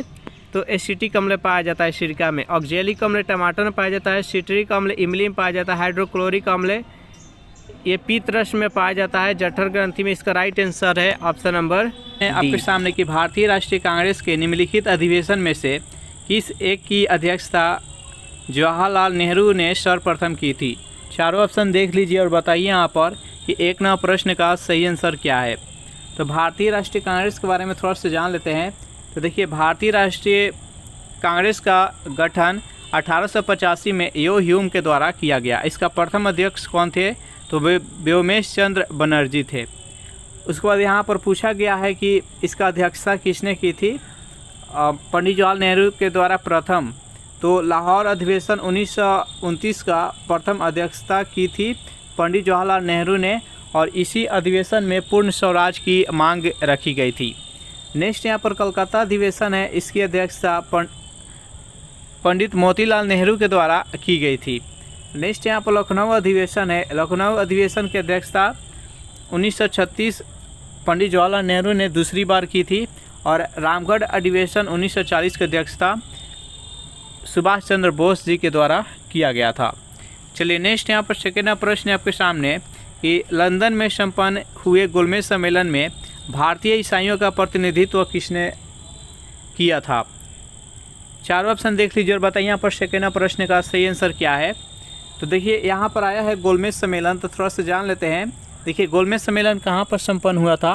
तो ये लंदन में संपन्न हुआ था, और 3 गोलमेज सम्मेलन हुआ था, प्रथम, द्वितीय और तृतीय। प्रथम गोलमेज सम्मेलन 1930 में हुआ था, द्वितीय गोलमेज सम्मेलन 1931 में, और तृतीय गोलमेज सम्मेलन 1932 में। तीनों गोलमेज सम्मेलन में किसने भाग लिया था भारत की तरफ से? तो डॉक्टर भीमराव अंबेडकर ने। और द्वितीय गोलमेज सम्मेलन में महात्मा गांधी जी के द्वारा भाग लिया गया था। यहाँ पर पूछा जा रहा है कि भारतीय ईसाइयों का प्रतिनिधित्व किसने किया था? तो के.टी. पाल। जो भी कैंडिडेट यहाँ पर ऑप्शन नंबर डी बता रहे हैं, बिल्कुल ही सही जवाब है।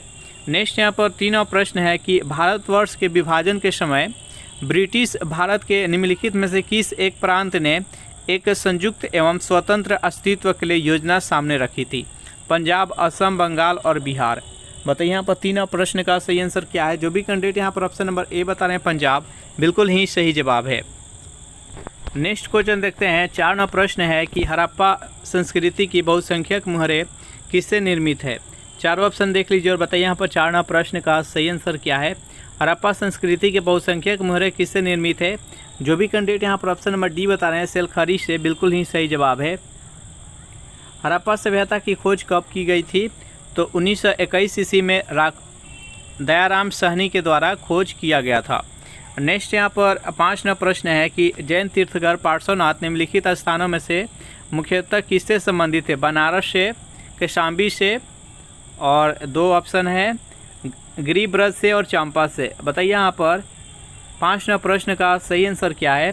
तो जो जैन तीर्थकर पार्श्वनाथ है, 21 स्थान से संबंधित है, तो ये बनारस से थे। जो भी कैंडिडेट यहाँ पर ऑप्शन नंबर ए बता रहे हैं, बिल्कुल ही सही जवाब है। यहाँ पर आया है जैन धर्म के तीर्थकर। तो जैन धर्म में टोटल कितने तीर्थकर हुए थे? तो टोटल 24 तीर्थकर हुए थे। इसमें कुछ महत्वपूर्ण तीर्थकर का नाम जानेंगे। तो देखिए, जैन धर्म के संस्थापक और पहला तीर्थकर कौन थे? तो ऋषभदेव थे इसका प्रथम तीर्थकर। द्वितीय तीर्थकर कौन थे? तो अजीतनाथ थे। तीसरा तीर्थकर तो शंभवनाथ। चौथा तीर्थकर अभिनंदन। इस प्रकार से 1, 2, 3 याद रखिएगा। उसके बाद 22, 23, 24 याद रखिएगा। अरिष्टनेमी थे जो कि 22वें तीर्थकर थे। 23वें तीर्थकर ये पार्श्वनाथ थे, और 24वें तीर्थकर वर्धमान महावीर जी थे। और जैन धर्म का वास्तविक संस्थापक किसे माना जाता है? तो वर्धमान महावीर जी को माना जाता है। चलिए नेक्स्ट यहाँ पर 6वां प्रश्न देखते हैं। प्रश्न है आपके सामने कि निम्नलिखित में से कौन मोक्ष के साधन के रूप में जन्म, कर्म और भक्ति को समान महत्व देता है? चारों ऑप्शन देख लीजिए और बताइए यहाँ पर 6वां प्रश्न का सही आंसर क्या है। तो जो भी कैंडिडेट यहाँ पर ऑप्शन नंबर सी बता रहे हैं भगवत गीता, बिल्कुल ही सही जवाब है। सेशन आप लोग को अच्छा लग रहा है तो वीडियो को लाइक और अपने दोस्तों के पास शेयर कर दीजिए। 7वां प्रश्न है कि बलवन का वास्तविक नाम क्या है? चारों ऑप्शन देख लीजिए और बताइए यहाँ पर 7वां प्रश्न का सही आंसर क्या है। बलवन के वास्तविक नाम क्या था? तो बहाउद्दीन। जो भी कैंडिडेट यहाँ पर ऑप्शन नंबर डी बता रहे हैं, बिल्कुल ही सही जवाब है। यहाँ पर नाम आया है बलवन, तो बलवन के बारे में थोड़ा सा जान लेते हैं। बलवन के द्वारा एक नवरोज़ त्यौहार शुरू किया गया था जो कि पारसियों का नए वर्ष था। उसके बाद से बलवन के द्वारा जो चहलगानी है, चहलगानी जो कि 40 गुलामों का एक समूह का संगठन था जो कि इल्तुतमिश के द्वारा शुरू किया गया था, जिसका अंत किसने समाप्त किसने किया था? तो बलवन ने किया था। 2 पॉइंट यहाँ से याद रखिएगा। नेक्स्ट यहाँ पर 8वां प्रश्न है कि सैयद वंश का संस्थापक कौन था। चारों ऑप्शन देख लीजिए और बताइए यहाँ पर 8वां प्रश्न का सही आंसर क्या है। सैयद वंश का संस्थापक कौन था। जो भी कैंडिडेट यहाँ पर ऑप्शन नंबर बी बता रहे हैं खिज्र खां, बिल्कुल ही सही जवाब है। यहाँ पर सैयद वंश आया है तो थोड़ा सा दिल्ली सल्तनत के बारे में जान लेते हैं। तो देखिए दिल्ली सल्तनत पर 5 वंश थे जो कि शासन किया था। पहला था गुलाम वंश, दूसरा था खिलजी वंश, तीसरा था तुगलक वंश, चौथा था सैयद वंश और 5वां था लोदी वंश। गुलाम वंश जो था, गुलाम वंश के संस्थापक कौन थे तो कुतुबुद्दीन ऐबक, लेकिन वास्तविक संस्थापक कौन था तो इल्तुतमिश था। गुलाम वंश 1206 से लेकर 1290 तक शासन किया था गुलाम वंश। गुलाम वंश के कार्यकाल कब से तक, तो 1206 से लेकर 1290। सेकेंड था कौन, खिलजी वंश, तो ये 1290 से लेकर 1320 तक इसका कार्यकाल था, 1320। और इसका खिलजी वंश के संस्थापक कौन था तो जलालुद्दीन खिलजी था, याद रखिएगा। नेक्स्ट 3 नंबर पर कौन था, 1320 से लेकर 1414 ईस्वी तक ये आया था तुगलक वंश। तुगलक वंश का संस्थापक कौन था तो गियासुद्दीन तुगलक। उसके बाद नेक्स्ट उसके बाद आया था सैयद वंश। सैयद वंश कब से कब तक शासन किया था तो 1414 से लेकर 1451 तक कौन शासन किया था, किसका कार्यकाल था तो सैयद वंश का था, जिसका संस्थापक खिज्र खां थे। उसके बाद सबसे लास्ट था वो गुलाम वंश था, सॉरी गुलाम वंश नहीं, लोदी वंश, जो कि 1451 से लेकर और 1526 ईस्वी तक इसका कार्यकाल रहा। और 1526 में पानीपत के प्रथम युद्ध में बाबर ने इब्राहिम लोदी को हराकर और उसे मारकर और मुग़ल वंश का स्थापना किए थे। इसमें से याद रखिएगा जो गुलाम वंश है, खिलजी वंश है, तुगलक वंश है और सैयद वंश है, ये 4 वंश जो है ये तुर्क था, और लेकिन जो लोदी वंश था ये अफ़गान थे। याद रखिएगा, यहाँ से ही प्रश्न पूछ लिया जाता है। नेक्स्ट यहाँ पर 9वां प्रश्न है आपके सामने, किसके सिक्कों पर बगदाद के अंतिम खलीफा का नाम सर्वप्रथम अंकित हुआ था। बताइए यहाँ पर 9वां प्रश्न का सही आंसर क्या है।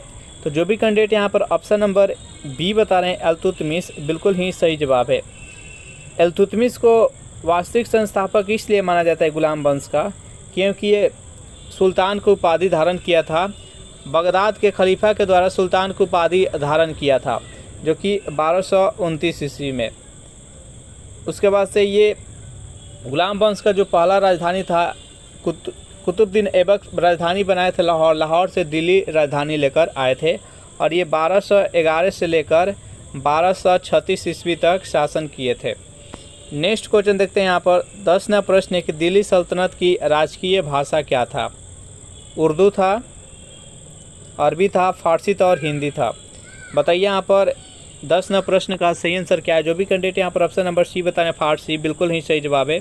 11वां प्रश्न है कि सम्राट अशोक महान जिसने 40 वर्षों तक भारत में राज्य किया की राजधानी उस समय कहाँ थी।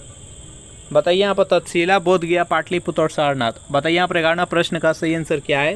तो जो भी कैंडिडेट यहाँ पर ऑप्शन नंबर सी बता रहे हैं पाटलिपुत्र, बिल्कुल ही सही जवाब है।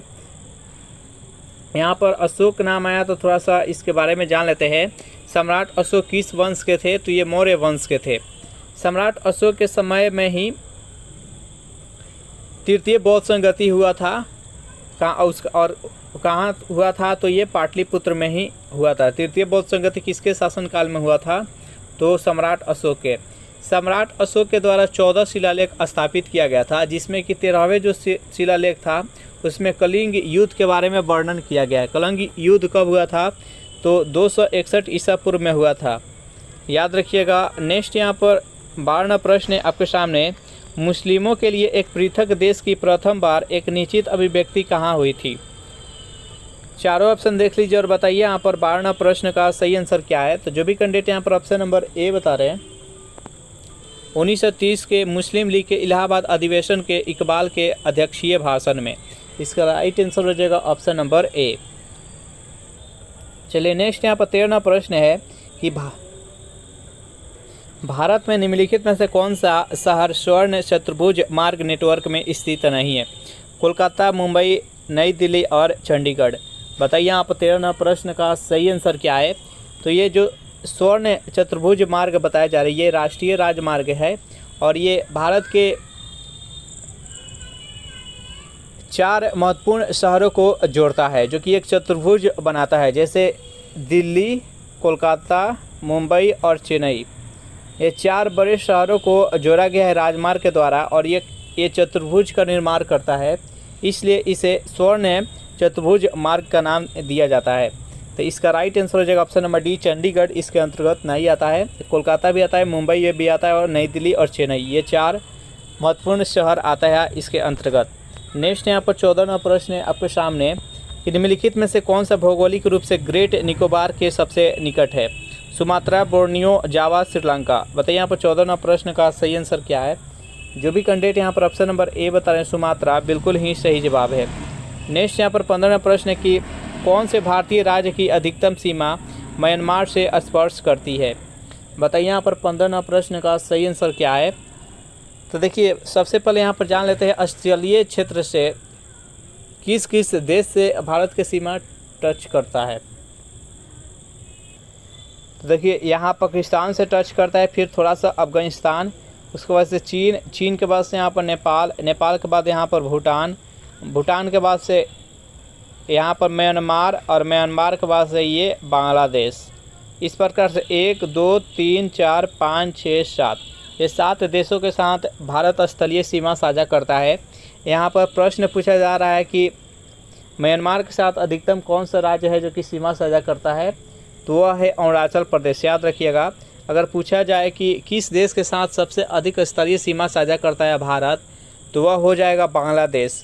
और एक प्रश्न और पूछा जाता है कि कौन सा राज्य है जो कि 3 क्षेत्र से बांग्लादेश से घिरा हुआ है, तो उसका नाम है त्रिपुरा। याद रखिएगा। नेक्स्ट क्वेश्चन देखते हैं। प्रश्न है यहाँ पर आपके सामने कि रेगुन मिट्टी सबसे ज़्यादा किस राज्य में होती है? महाराष्ट्र में, तमिलनाडु में, आंध्र प्रदेश में और झारखंड में। बताइए यहाँ पर 16वां प्रश्न का सही आंसर क्या है?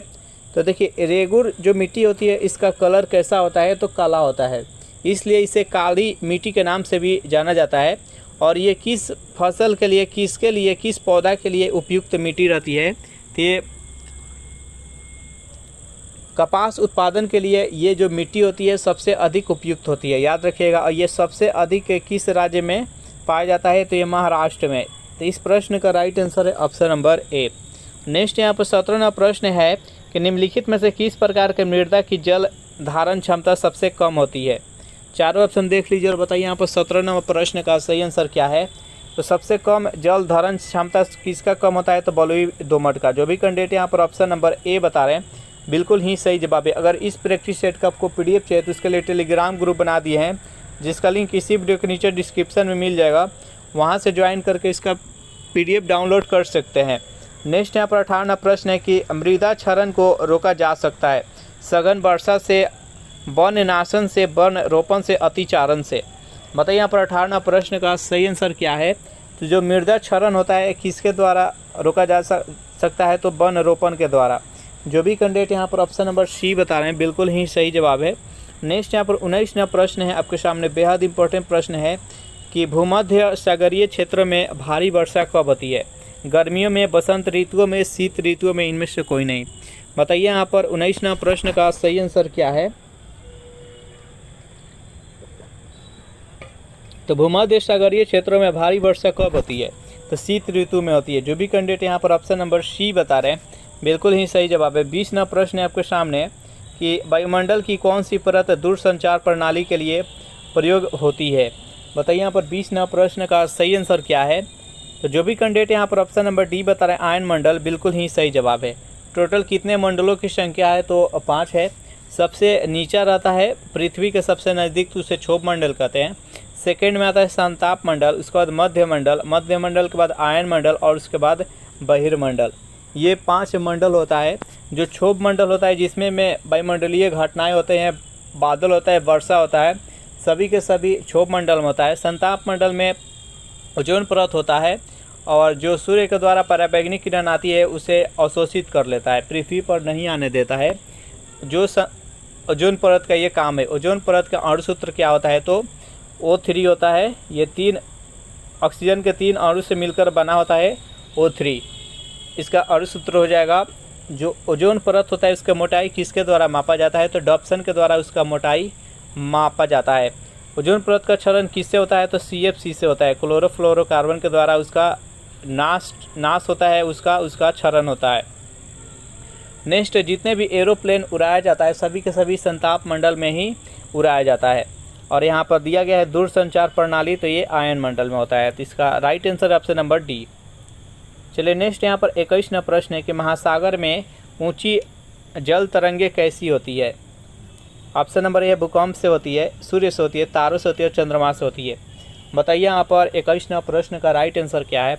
जो भी कैंडिडेट यहाँ पर ऑप्शन में डी बता रहे हैं चंद्रमा से, बिल्कुल ही सही जवाब है। नेक्स्ट यहाँ पर 22वां प्रश्न, भारत में सबसे पुराना जल विद्युत स्टेशन कौन सा है। चारों ऑप्शन देख लीजिए और बताइए यहाँ पर 22वां प्रश्न का सही आंसर क्या है। तो भारत में सबसे पुराना जल विद्युत स्टेशन कौन सा है, तो सिद्राबाग है। जो भी कैंडिडेट यहाँ पर ऑप्शन नंबर डी बता रहे हैं बिल्कुल ही सही जवाब है। सेशन आप लोग को कैसा लग रहा है जरूर कमेंट करके बताइएगा।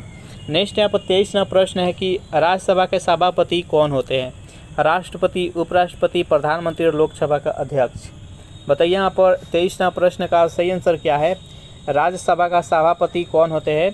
तो जो भी कैंडिडेट यहाँ पर ऑप्शन नंबर बी बता रहे हैं उपराष्ट्रपति, बिल्कुल ही सही जवाब है। राज्यसभा को उच्च सदन भी कहा जाता है और अस्थायी सदन भी कहा जाता है।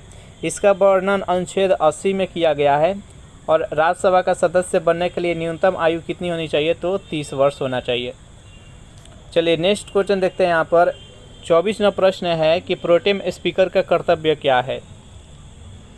चारों ऑप्शन देख लीजिए और बताइए यहाँ पर 24वां प्रश्न का राइट आंसर क्या है। प्रोटेम जो स्पीकर होते हैं उसका मुख्य कार्य क्या है, कर्तव्य क्या होता है।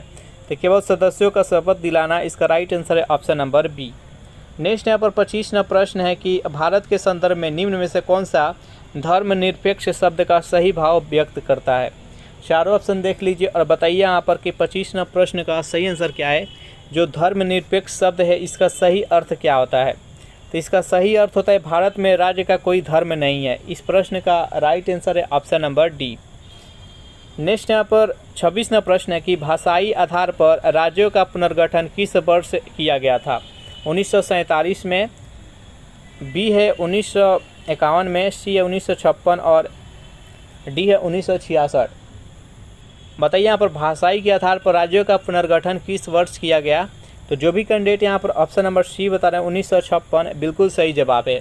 देखिए जब भारत स्वतंत्र हुआ तो कुछ प्रांत था जो कि भारत में मिलना नहीं चाहता है, वो अपना अलग प्रांत बनाकर अपना अलग देश बनाकर रहना चाहता था। उसमें से था एक हैदराबाद, आंध्र प्रदेश था।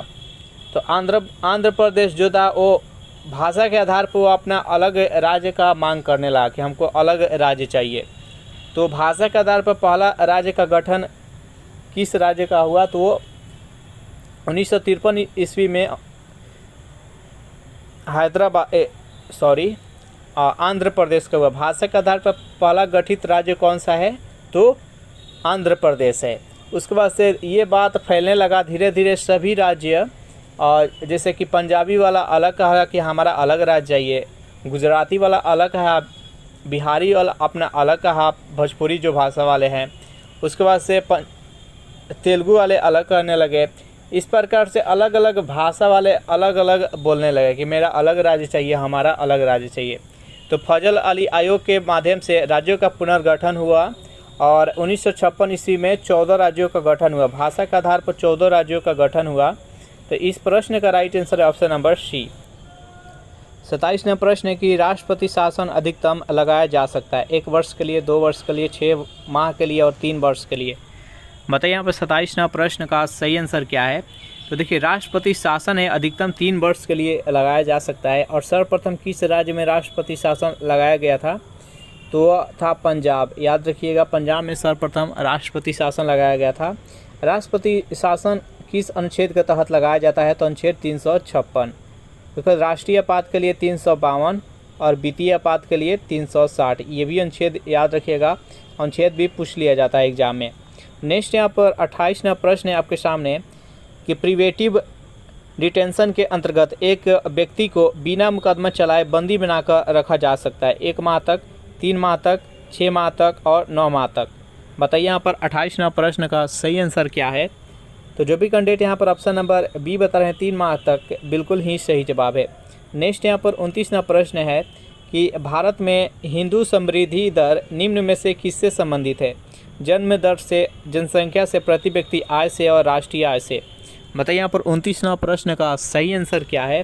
तो जो भी कैंडिडेट यहाँ पर ऑप्शन नंबर डी बता रहे हैं राष्ट्रीय आय, बिल्कुल ही सही जवाब है। नेक्स्ट यहाँ पर 30वां प्रश्न है कि भारत में बचत और पूंजी निर्माण की ऊंची दर होते हुए भी समृद्धि दर कम होने का कारण क्या है। चारों ऑप्शन देख लीजिए और बताइए यहाँ पर 30वां प्रश्न का सही आंसर क्या है। जो भी कैंडिडेट यहाँ पर ऑप्शन नंबर डी बता रहे हैं ऊंचा पूंजी उत्पाद अनुपात, बिल्कुल ही सही जवाब है। नेक्स्ट यहाँ पर 31वां प्रश्न है आपके सामने। 1949 में भारत सरकार द्वारा नियुक्त राष्ट्रीय आय समिति का अध्यक्ष निम्न में से कौन था। चारों ऑप्शन देख लीजिए और बताइए यहाँ पर 31वां प्रश्न का सही आंसर क्या है। जो भी कैंडिडेट यहाँ पर ऑप्शन नंबर बी बता रहे हैं पीसी महालनोबिस, बिल्कुल ही सही जवाब है। और जो द्वितीय पंचवर्षीय योजना हुआ था ये किस मॉडल पर आधारित था, तो यही पीसी महालनोबिस मॉडल पर ही आधारित था। चलिए नेक्स्ट यहाँ पर 32वां प्रश्न है आपके सामने कि राष्ट्रीय नियोजन में रोलिंग प्लान की अवधारणा लागू की गई थी। चारों ऑप्शन देख लीजिए और बताइए यहाँ पर 32वां प्रश्न का सही आंसर क्या है। राष्ट्रीय नियोजन में रोलिंग प्लान की अवधारणा लागू की गई थी तो जनता सरकार के द्वारा। जो भी कैंडिडेट यहाँ पर ऑप्शन नंबर सी बता रहे हैं, बिल्कुल ही सही जवाब है। नेक्स्ट यहाँ पर 33वां प्रश्न है कि सार्वजनिक वितरण प्रणाली का लक्ष्य क्या था। गरीबों के खाद्य सुरक्षा उपलब्ध कराना, जमाखोरी और कालाबाजारी रोकना, सी है व्यापारियों का अधिक मूल्य के लिए जाने का रोकना और डी है उपयुक्त में से सभी। बताइए यहाँ पर 33वां प्रश्न का सही आंसर क्या है। तो जो भी कैंडिडेट यहाँ पर ऑप्शन नंबर ए बता रहे हैं गरीबों को खाद्य सुरक्षा उपलब्ध कराना, बिल्कुल ही सही जवाब है। सार्वजनिक वितरण प्रणाली का यही लक्ष्य था। नेक्स्ट यहाँ पर 34वां प्रश्न है कि मध्याह्न भोजन हेतु किसके द्वारा प्रबंध और वित्तीय व्यवस्था की जाती है। चारों ऑप्शन देख लीजिए और बताइए यहाँ पर 34वां प्रश्न का सही आंसर क्या है। तो मध्याह्न भोजन हेतु किसके द्वारा प्रबंध और वित्तीय व्यवस्था की जाती है, तो मानव संसाधन विकास मंत्रालय के द्वारा। जो भी कैंडिडेट ऑप्शन नंबर डी बता रहे हैं मानव संसाधन विकास मंत्रालय, बिल्कुल ही सही जवाब है। नेक्स्ट यहाँ पर 35वां प्रश्न है कि जब बेकिंग पाउडर में पानी मिलाया जाता है तो कौन सी गैस निकलती है। चारों ऑप्शन देख लीजिए और बताइए यहाँ पर 35वां प्रश्न का सही आंसर क्या है। जब बेकिंग पाउडर में पानी मिलाया जाता है तो कौन सी गैस निकलती है, तो कार्बन डाइऑक्साइड CO2। जो भी कैंडिडेट यहाँ पर ऑप्शन नंबर बी बता रहे हैं, बिल्कुल ही सही जवाब है। चलिए नेक्स्ट यहाँ पर 36वां प्रश्न है कि संचायक बैटरियों में कौन सी धातु प्रयुक्त होती है। ताम्र, शीशा, एल्युमिनियम और जस्ता। बताइए यहाँ पर 36वां प्रश्न का सही आंसर क्या है। संचायी बैटरियों में कौन सी धातु प्रयुक्त की जाती है। तो जो भी कैंडिडेट यहाँ पर ऑप्शन नंबर बी बता रहे हैं शीशा, बिल्कुल ही सही जवाब है। और संचायी बैटरियों में कौन सी अम्ल होता है, तो संचायी बैटरियों में H2SO4 होता है। संचायी जो बैटरी होता है ये रासायनिक ऊर्जा को विद्युत ऊर्जा में कन्वर्ट करता है, ये भी याद रखिएगा। नेक्स्ट क्वेश्चन देखते हैं। 37वां प्रश्न है आपके सामने कि जब सितार और बांसुरी पर एक ही स्वर बजाया जाए तो उनसे उत्पन्न ध्वनि का भेद किसके अंतर के कारण किया जाता है। चारों ऑप्शन देख लीजिए और बताइए यहाँ पर 37वां प्रश्न का सही आंसर क्या है। तो जो भी कैंडिडेट यहाँ पर ऑप्शन नंबर सी बता रहे हैं केवल ध्वनि गुणवत्ता के कारण, बिल्कुल ही सही जवाब है। नेक्स्ट यहाँ पर 38वां प्रश्न आपके सामने है कि रेडियो एक्टिविटी का आविष्कार किसने किया था। रदरफोर्ड ने, बेकरल ने, बोर्ड ने और मैडम क्यूरी ने। बताइए यहाँ पर 38वां प्रश्न का सही आंसर क्या है। तो रेडियो एक्टिविटी का आविष्कार किसने किया था, तो हेनरी बेकरल ने। जो भी कैंडिडेट यहाँ पर ऑप्शन नंबर बी बता रहे हैं, बिल्कुल ही सही जवाब है। नेक्स्ट यहाँ पर 39वां प्रश्न है कि टरबाइन और डायनेमो से बिजली प्राप्त करने में किस ऊर्जा को विद्युत ऊर्जा में परिवर्तित किया जाता है। रासायनिक ऊर्जा को, सौर ऊर्जा को, मैकेनिकल ऊर्जा को और मैग्नेटिक ऊर्जा को। बताइए यहाँ पर 49वां प्रश्न का सही आंसर क्या है। तो जो भी कैंडिडेट यहाँ पर ऑप्शन नंबर सी बता रहे हैं मैकेनिकल ऊर्जा, बिल्कुल ही सही जवाब है, जिसको यांत्रिक ऊर्जा भी कहा जाता है। ये यांत्रिक ऊर्जा को विद्युत ऊर्जा में कन्वर्ट करता है। नेक्स्ट यहाँ पर 40वां प्रश्न है कि आपस में जुड़ी दो आवेशित वस्तुओं के बीच विद्युत धारा नहीं प्रवाहित होती है यदि वे समान आवेग पर हो, आवेग समान धारिता पर, समान प्रतिरोधकता पर और समान विभव पर हो। बताइए यहाँ पर 40वां प्रश्न का सही आंसर क्या है। तो जो भी कैंडिडेट यहाँ पर ऑप्शन नंबर डी बता रहे हैं समान विभव पर रहेगा तो दोनों आवेशित वस्तुओं के बीच विद्युत धारा प्रवाहित नहीं होगा। नेक्स्ट यहाँ पर 41वां प्रश्न है कि जब कोई तरंग किसी दर्पण से परिवर्तित होता है तो उसका परिवर्तन आ जाता है, उसके किस में परिवर्तन आता है, आयाम में, आवृत्ति, तरंग दैर्ध्य और वेग में। बताइए यहाँ पर 41वां प्रश्न का सही आंसर क्या है। तो उसके आयाम में परिवर्तन आ जाता है। जो भी कैंडिडेट यहाँ पर ऑप्शन नंबर ए बता रहे हैं बिल्कुल ही सही जवाब है। नेक्स्ट यहाँ पर 42वां प्रश्न है कि समुद्र की सीपी किस कारण से सुनहरी दिखाई देती है। विवर्तन के कारण, परिक्षेपण के कारण, ध्रुवण के कारण और परावर्तन के कारण। बताइए यहाँ पर 42वां प्रश्न का सही आंसर क्या है। तो अब परिक्षेपण के कारण सुनहरी दिखाई देती है। जो भी कैंडिडेट यहाँ पर ऑप्शन नंबर बी बता रहे हैं बिल्कुल ही सही जवाब है। नेक्स्ट यहाँ पर 43वां प्रश्न है कि आकाश में होने वाली अग्रिम सूर्योदय और विलंबित सूर्यास्त किस घटना के कारण होता है। चारों ऑप्शन देख लीजिए और बताइए यहाँ पर 43वां प्रश्न का सही आंसर क्या है। तो जो भी कैंडिडेट यहाँ पर ऑप्शन नंबर बी बता रहे हैं सूर्य का अपवर्तन, बिल्कुल ही सही जवाब है। नेक्स्ट यहाँ पर 44वां प्रश्न है कि लार निम्न में से किसके पाचन में सहयोग करती है। स्टार्च, प्रोटीन, रेशे और वसा। बताइए 44वां प्रश्न का सही आंसर क्या है। तो लार है जो कि स्टार्च को पाचन में सहयोग करती है। जो भी कैंडिडेट यहाँ पर ऑप्शन नंबर ए बता रहे हैं बिल्कुल ही सही जवाब है। 45वां प्रश्न है पारे का साधारणतया तापमापी यंत्रों में उपयोग किया जाता है क्योंकि इसकी विशेषता क्या है।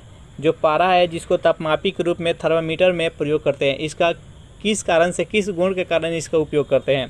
तो इसमें उच्च चालन शक्ति होता है। जो भी कैंडिडेट यहाँ ऑप्शन नंबर सी बता रहे हैं बिल्कुल ही सही जवाब है। नेक्स्ट यहाँ पर 46वां प्रश्न है कि कांसा मिश्र धातु है तांबे और टीन की, एल्युमिनियम की, चांदी की और निकेल की। बताइए यहाँ पर 46वां प्रश्न का सही आंसर क्या है। तो कांसा किसका मिश्र धातु है, तांबे और टीन का। जो भी कैंडिडेट यहाँ पर ऑप्शन नंबर ए बता रहे हैं बिल्कुल ही सही जवाब है। 47वां प्रश्न है वर्ल्ड ट्रेड सेंटर के ध्वस्त होने के समय न्यूयॉर्क शहर के मेयर कौन थे। इन दोनों ऑप्शन में से बताइए यहाँ पर 47वां प्रश्न का सही आंसर क्या है। तो रूडी गुलियानी थे। जो भी कैंडिडेट यहाँ पर ऑप्शन नंबर बी बता रहे हैं बिल्कुल ही सही जवाब है। न्यूयॉर्क किस नदी के किनारे बसा है। तो यह हडसन नदी के किनारे बसा हुआ है।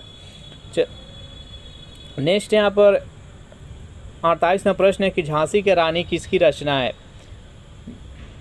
बताइए यहाँ पर 48वां प्रश्न का सही आंसर क्या है। दिनकर, निराला, सुभद्रा कुमारी चौहान और मैथिली शरण गुप्त। तो झांसी की रानी किसके द्वारा रचित है। तो ये सुभद्रा कुमारी चौहान। जो भी कैंडिडेट यहाँ पर ऑप्शन नंबर सी बता रहे हैं बिल्कुल ही सही जवाब है। नेक्स्ट यहाँ पर 49वां प्रश्न है कि इग्नाइटेड माइंड्स पुस्तक के लेखक कौन है। चारों ऑप्शन देख लीजिए और बताइए यहाँ पर 49वां प्रश्न का सही आंसर क्या है। तो इग्नाइटेड माइंड्स पुस्तक के लेखक APJ अब्दुल कलाम। जो भी कैंडिडेट यहाँ पर ऑप्शन नंबर ए बता रहे हैं बिल्कुल ही सही जवाब है।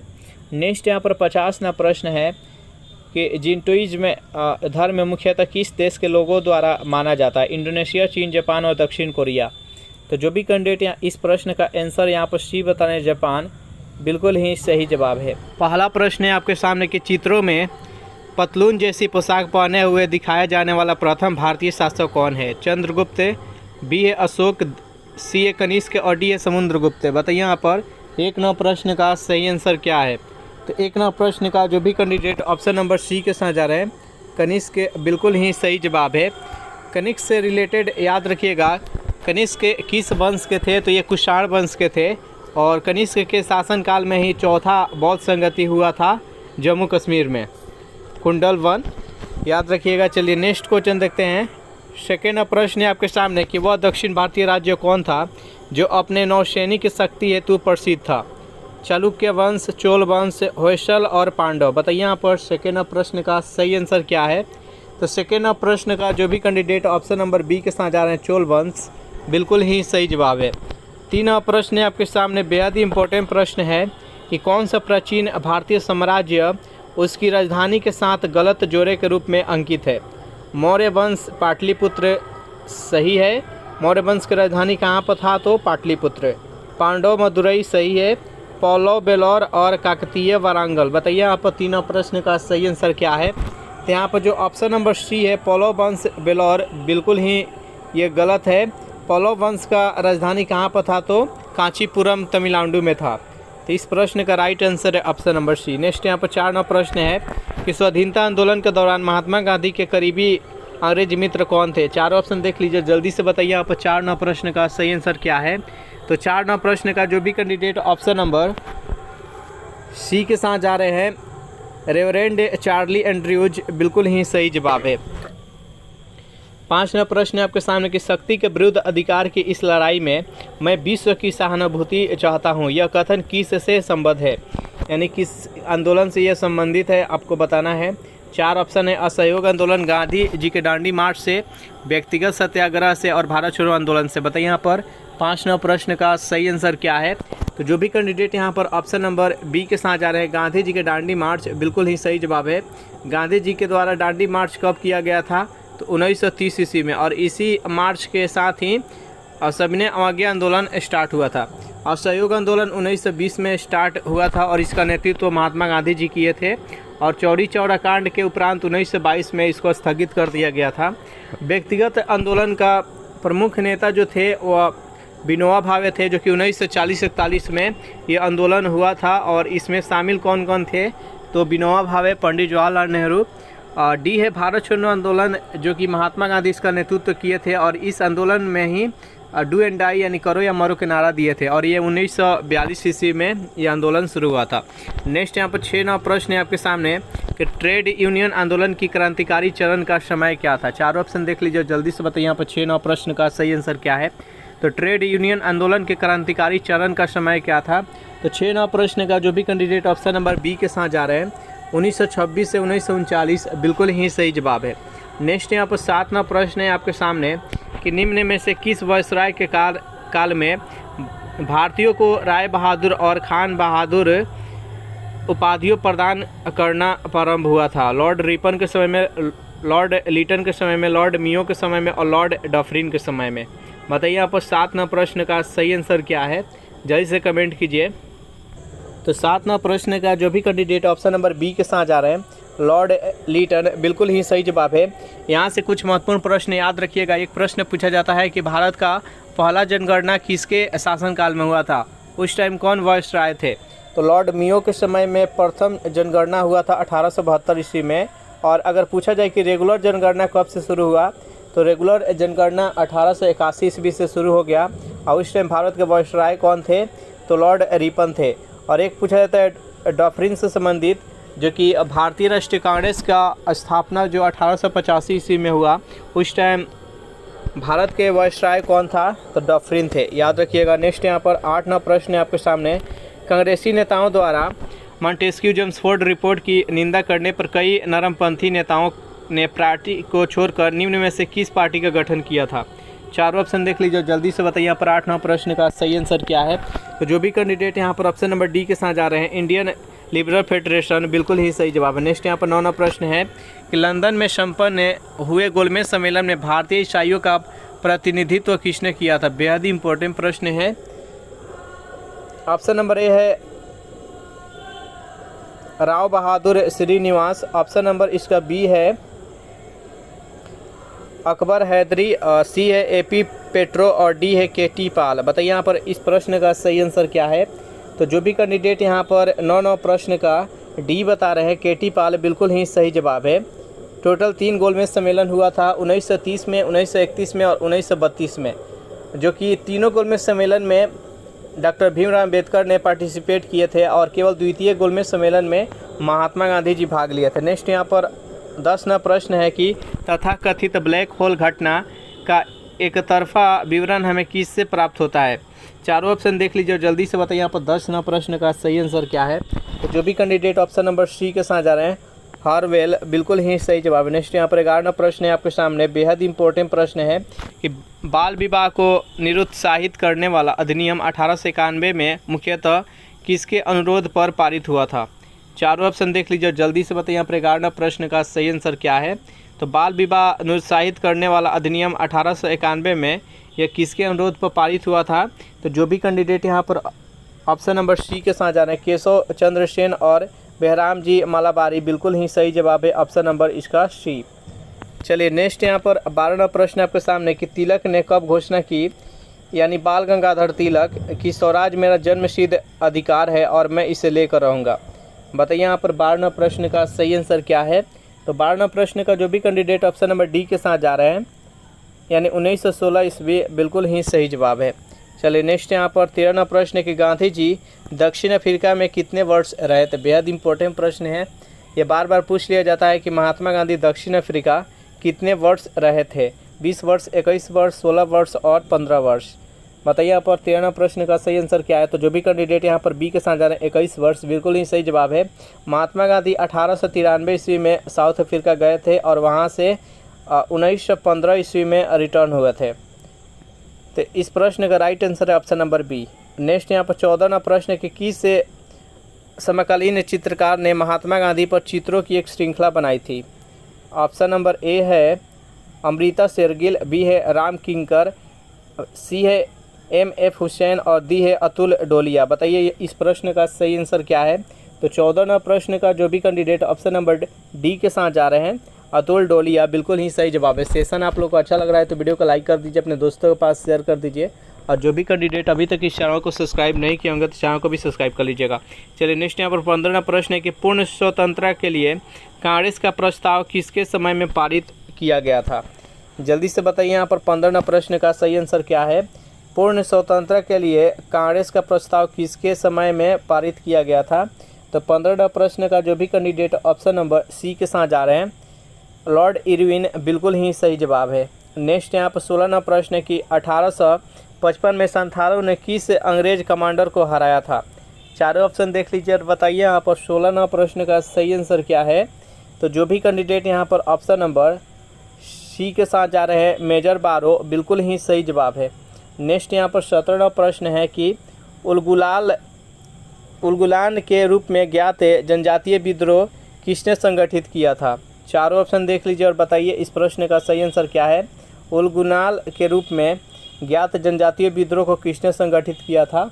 तो 17वां प्रश्न का जो भी कैंडिडेट ऑप्शन नंबर सी के जाना है, बिरसा मुंडा, बिल्कुल ही सही जवाब है। नेक्स्ट यहाँ पर 18वां प्रश्न है कि दिल्ली से दौलताबाद राजधानी का स्थानांतरण का आदेश किसने दिया था। चारों ऑप्शन देख लीजिए, बताइए यहाँ पर 18वां प्रश्न का सही आंसर क्या है। तो 18वां प्रश्न का जो भी कैंडिडेट ऑप्शन नंबर डी के साथ जा रहे हैं, मोहम्मद बिन तुगलक, बिल्कुल ही सही जवाब है। नेक्स्ट यहाँ पर प्रश्न है आपके सामने कि रेडियो सक्रिय और नाभिकीय अवशिष्ट घातक होते हैं क्योंकि पर्यावरण में उनकी उपस्थिति में सूक्ष्मजीव मर जाते हैं। सूक्ष्मजीव का संवर्धन होता है, जीवों को केवल कायिक के क्षतियाँ पहुँचती है और कायिक और अनुमानसिक दोनों क्षति पहुँचती है। बताइए यहाँ पर 19वां प्रश्न का सही आंसर क्या है। तो जो भी कैंडिडेट ऑप्शन नंबर डी के साथ जा रहे हैं, यानी कायिक और अनुमानसिक दोनों प्रकार की क्षति पहुँचता है, बिल्कुल ही सही जवाब है। नेक्स्ट यहाँ पर 20वां प्रश्न है कि एप्सम का औद्योगिक नाम क्या है। चारों ऑप्शन देख लीजिए, जल्दी से बताइए यहाँ पर 20वां प्रश्न का सही आंसर क्या है। एप्सम का औद्योगिक नाम क्या है। तो 20वां प्रश्न का जो भी कैंडिडेट ऑप्शन नंबर ए के साथ जा रहे हैं, मैग्नीशियम सल्फेट, बिल्कुल ही सही जवाब है। नेक्स्ट यहाँ पर 21वां प्रश्न है कि निम्न में से कौन अंडे देता है और सीधे बच्चे नहीं।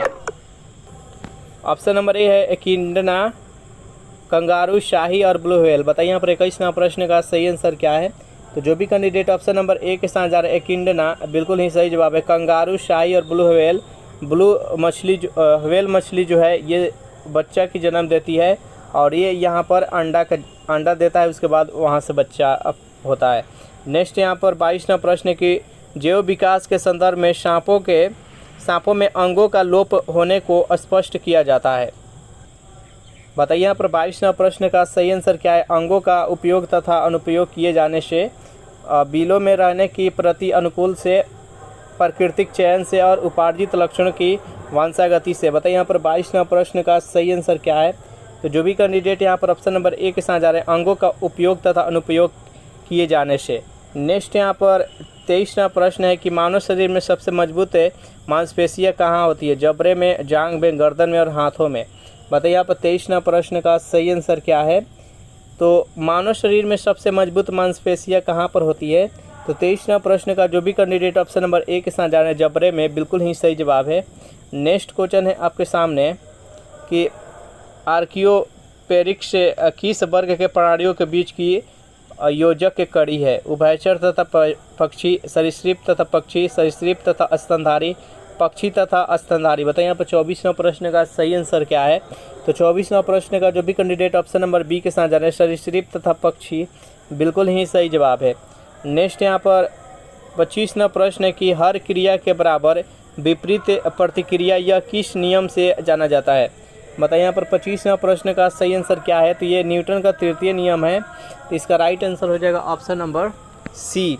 नेक्स्ट यहाँ पर 26वां प्रश्न है कि निम्न में से कौन सा पेट्रोलियम परिष्करण का उपोत्पाद है? बताइए यहाँ पर पेट्रोल, चारकोल, कोयला और एस्फाल्ट। बताइए यहाँ पर 26वां प्रश्न का सही आंसर क्या है? तो जो भी कैंडिडेट यहाँ पर ऑप्शन नंबर डी के साथ जा रहे हैं एस्फाल्ट, बिल्कुल ही सही जवाब है। नेक्स्ट यहाँ पर 27वां प्रश्न है कि निम्नलिखित में से कौन सा एक विस्फोटक नहीं है? चारों ऑप्शन देख लीजिए, जल्दी से बताइए यहाँ पर 27वां प्रश्न का सही आंसर क्या है?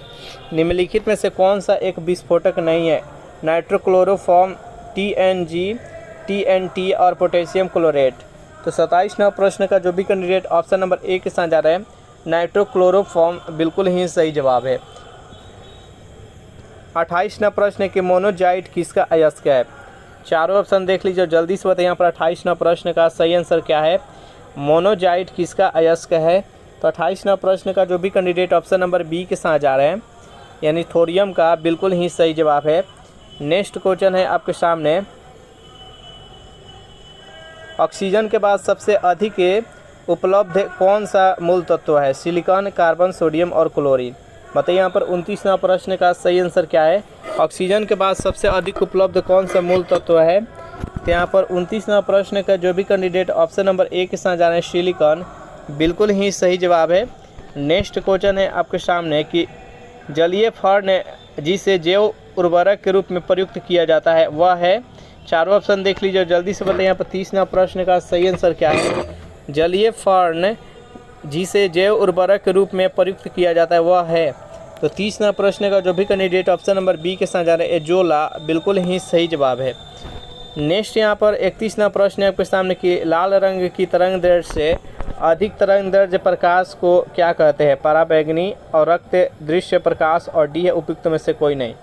बताइए यहाँ पर 31वां प्रश्न का सही आंसर क्या है? लाल रंग की तरंग दैर्ध्य से अधिक तरंग दैर्ध्य के प्रकाश को क्या कहते हैं? तो 31वां प्रश्न का जो भी कैंडिडेट ऑप्शन नंबर बी के साथ जा रहे हैं और रक्त, बिल्कुल ही सही जवाब है। नेक्स्ट यहाँ पर 32वां प्रश्न है आपके सामने कि एक अंतरिक्ष यात्री अपने सहपाठी को चंद्रमा की सतह पर सुन नहीं सकता है क्योंकि? चारों ऑप्शन देख लीजिए और बताइए यहाँ पर 32वां प्रश्न का सही आंसर क्या है? चारों ऑप्शन जल्दी से देखिए और बताइए यहाँ पर 32वां प्रश्न का राइट आंसर क्या है? तो 32वां प्रश्न का जो भी कैंडिडेट ऑप्शन नंबर सी के साथ जा रहे हैं ध्वनि प्रचारित करने का माध्यम वहाँ पर नहीं होता है, वहाँ पर वायुमंडल नहीं होता है, जिसके कारण ध्वनि एक जगह से दूसरे जगह नहीं जाता है। नेक्स्ट यहाँ पर 33वां प्रश्न है कि निम्न उपकरणों में से किसे रक्तचाप मापने के लिए प्रयुक्त किया जाता है? Hydrometer, multimeter, option number C है सेलोनोमीटर और स्फिग्नोमैनोमीटर। बताइए यहाँ पर 33वां प्रश्न का सही आंसर क्या है? तो 33वां प्रश्न का जो भी कैंडिडेट ऑप्शन नंबर डी के साथ जा रहे हैं स्फिग्नोमैनोमीटर, बिल्कुल ही सही जवाब है। नेक्स्ट यहाँ पर 34वां प्रश्न आपके सामने, अगर किसी घोल का पीएच मान 7 से कम है तो वह घोल क्या है? उदासीन है, अम्लीय है, क्षारीय, अम्लीय और क्षारीय दोनों है। बताइए यहाँ पर 34वां प्रश्न का सही आंसर क्या है? यानी अगर कोई घोल है जिसका पीएच मान 7 से कम है तो अम्लीय के अंतर्गत आएगा और 7 के बराबर है तो उदासीन हो जाएगा और 7 से अधिक रहेगा तो क्षारीय हो जाएगा। नेक्स्ट यहाँ पर 35वां प्रश्न की छपाई में प्रयोग की जाने वाली स्याही किसके अपघटन से प्राप्त होती है? एसिटिलीन के, मीथेन के, कार्बन टेट्राक्लोराइड के और बेंजीन के। बताइए यहाँ पर 35वां प्रश्न का सही आंसर क्या है? तो 35वां प्रश्न का जो भी कैंडिडेट ऑप्शन नंबर बी के साथ जा रहे हैं मीथेन, बिल्कुल ही सही जवाब है। नेक्स्ट यहाँ पर 36वां प्रश्न, निम्नलिखित में से अश्रु गैस का घटक कौन सा है? इथेन, एथेनॉल, ईथर और क्लोरोपीक्रीन। बताइए यहाँ पर 36वां प्रश्न का सही आंसर क्या है? निम्नलिखित में से अश्रु गैस का घटक कौन सा है? तो 36वां प्रश्न का जो भी कैंडिडेट ऑप्शन नंबर डी के साथ जा रहे हैं, क्लोरोपीक्रीन बिल्कुल ही सही जवाब है। नेक्स्ट यहाँ पर 37वां प्रश्न है आपके सामने, निम्न भाषाओं में से सुनामी शब्द किस भाषा से संबंधित है? बताइए यहाँ पर 37वां प्रश्न का सही आंसर क्या है? निम्नलिखित भाषाओं में से जो सुनामी है ये किस भाषा से ली गई है? अरबी, जापानी, हिब्रू और लैटिन। तो यहाँ पर 37वां प्रश्न का जो भी कैंडिडेट ऑप्शन नंबर बी के साथ जा रहे हैं, जापान, बिल्कुल ही सही जवाब है। जापानी भाषा से सुनामी लिया गया है। 38वां प्रश्न है कि प्रथम भारतीय नारी जो एवरेस्ट शिखर पर चढ़ने में सफल हुई थी, बिछेंद्री पाल, डिकी डोलमा, संतोष यादव, पीटी उषा। बताइए इस प्रश्न का सही आंसर क्या है?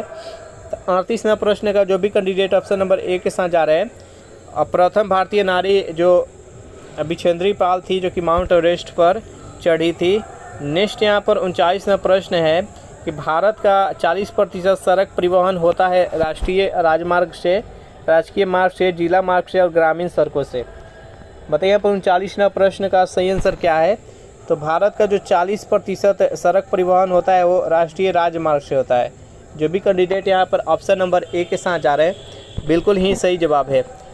40वां प्रश्न है आपके सामने कि छोटा नागपुर पठार एक अग्र गंभीर है, एक गर्त है, एक पदस्थली है और एक संप्राय भूमि है। बताइए यहाँ पर 40वां प्रश्न का सही आंसर क्या है? तो एक छोटा नागपुर का पठार है, एक संप्राय भूमि है। जो भी कैंडिडेट ऑप्शन नंबर डी के साथ जा रहे हैं, बिल्कुल ही सही जवाब है। तो इस प्रकार ये सेशन यहीं पर समाप्त हो रहा है। सेशन आप लोगों को कैसा लगा ज़रूर कमेंट करके बताइएगा। इसमें टोटल हम 40 प्रश्न देखे और बाकी का जो 40 प्रश्न है नेक्स्ट मॉडल सेट में देखेंगे।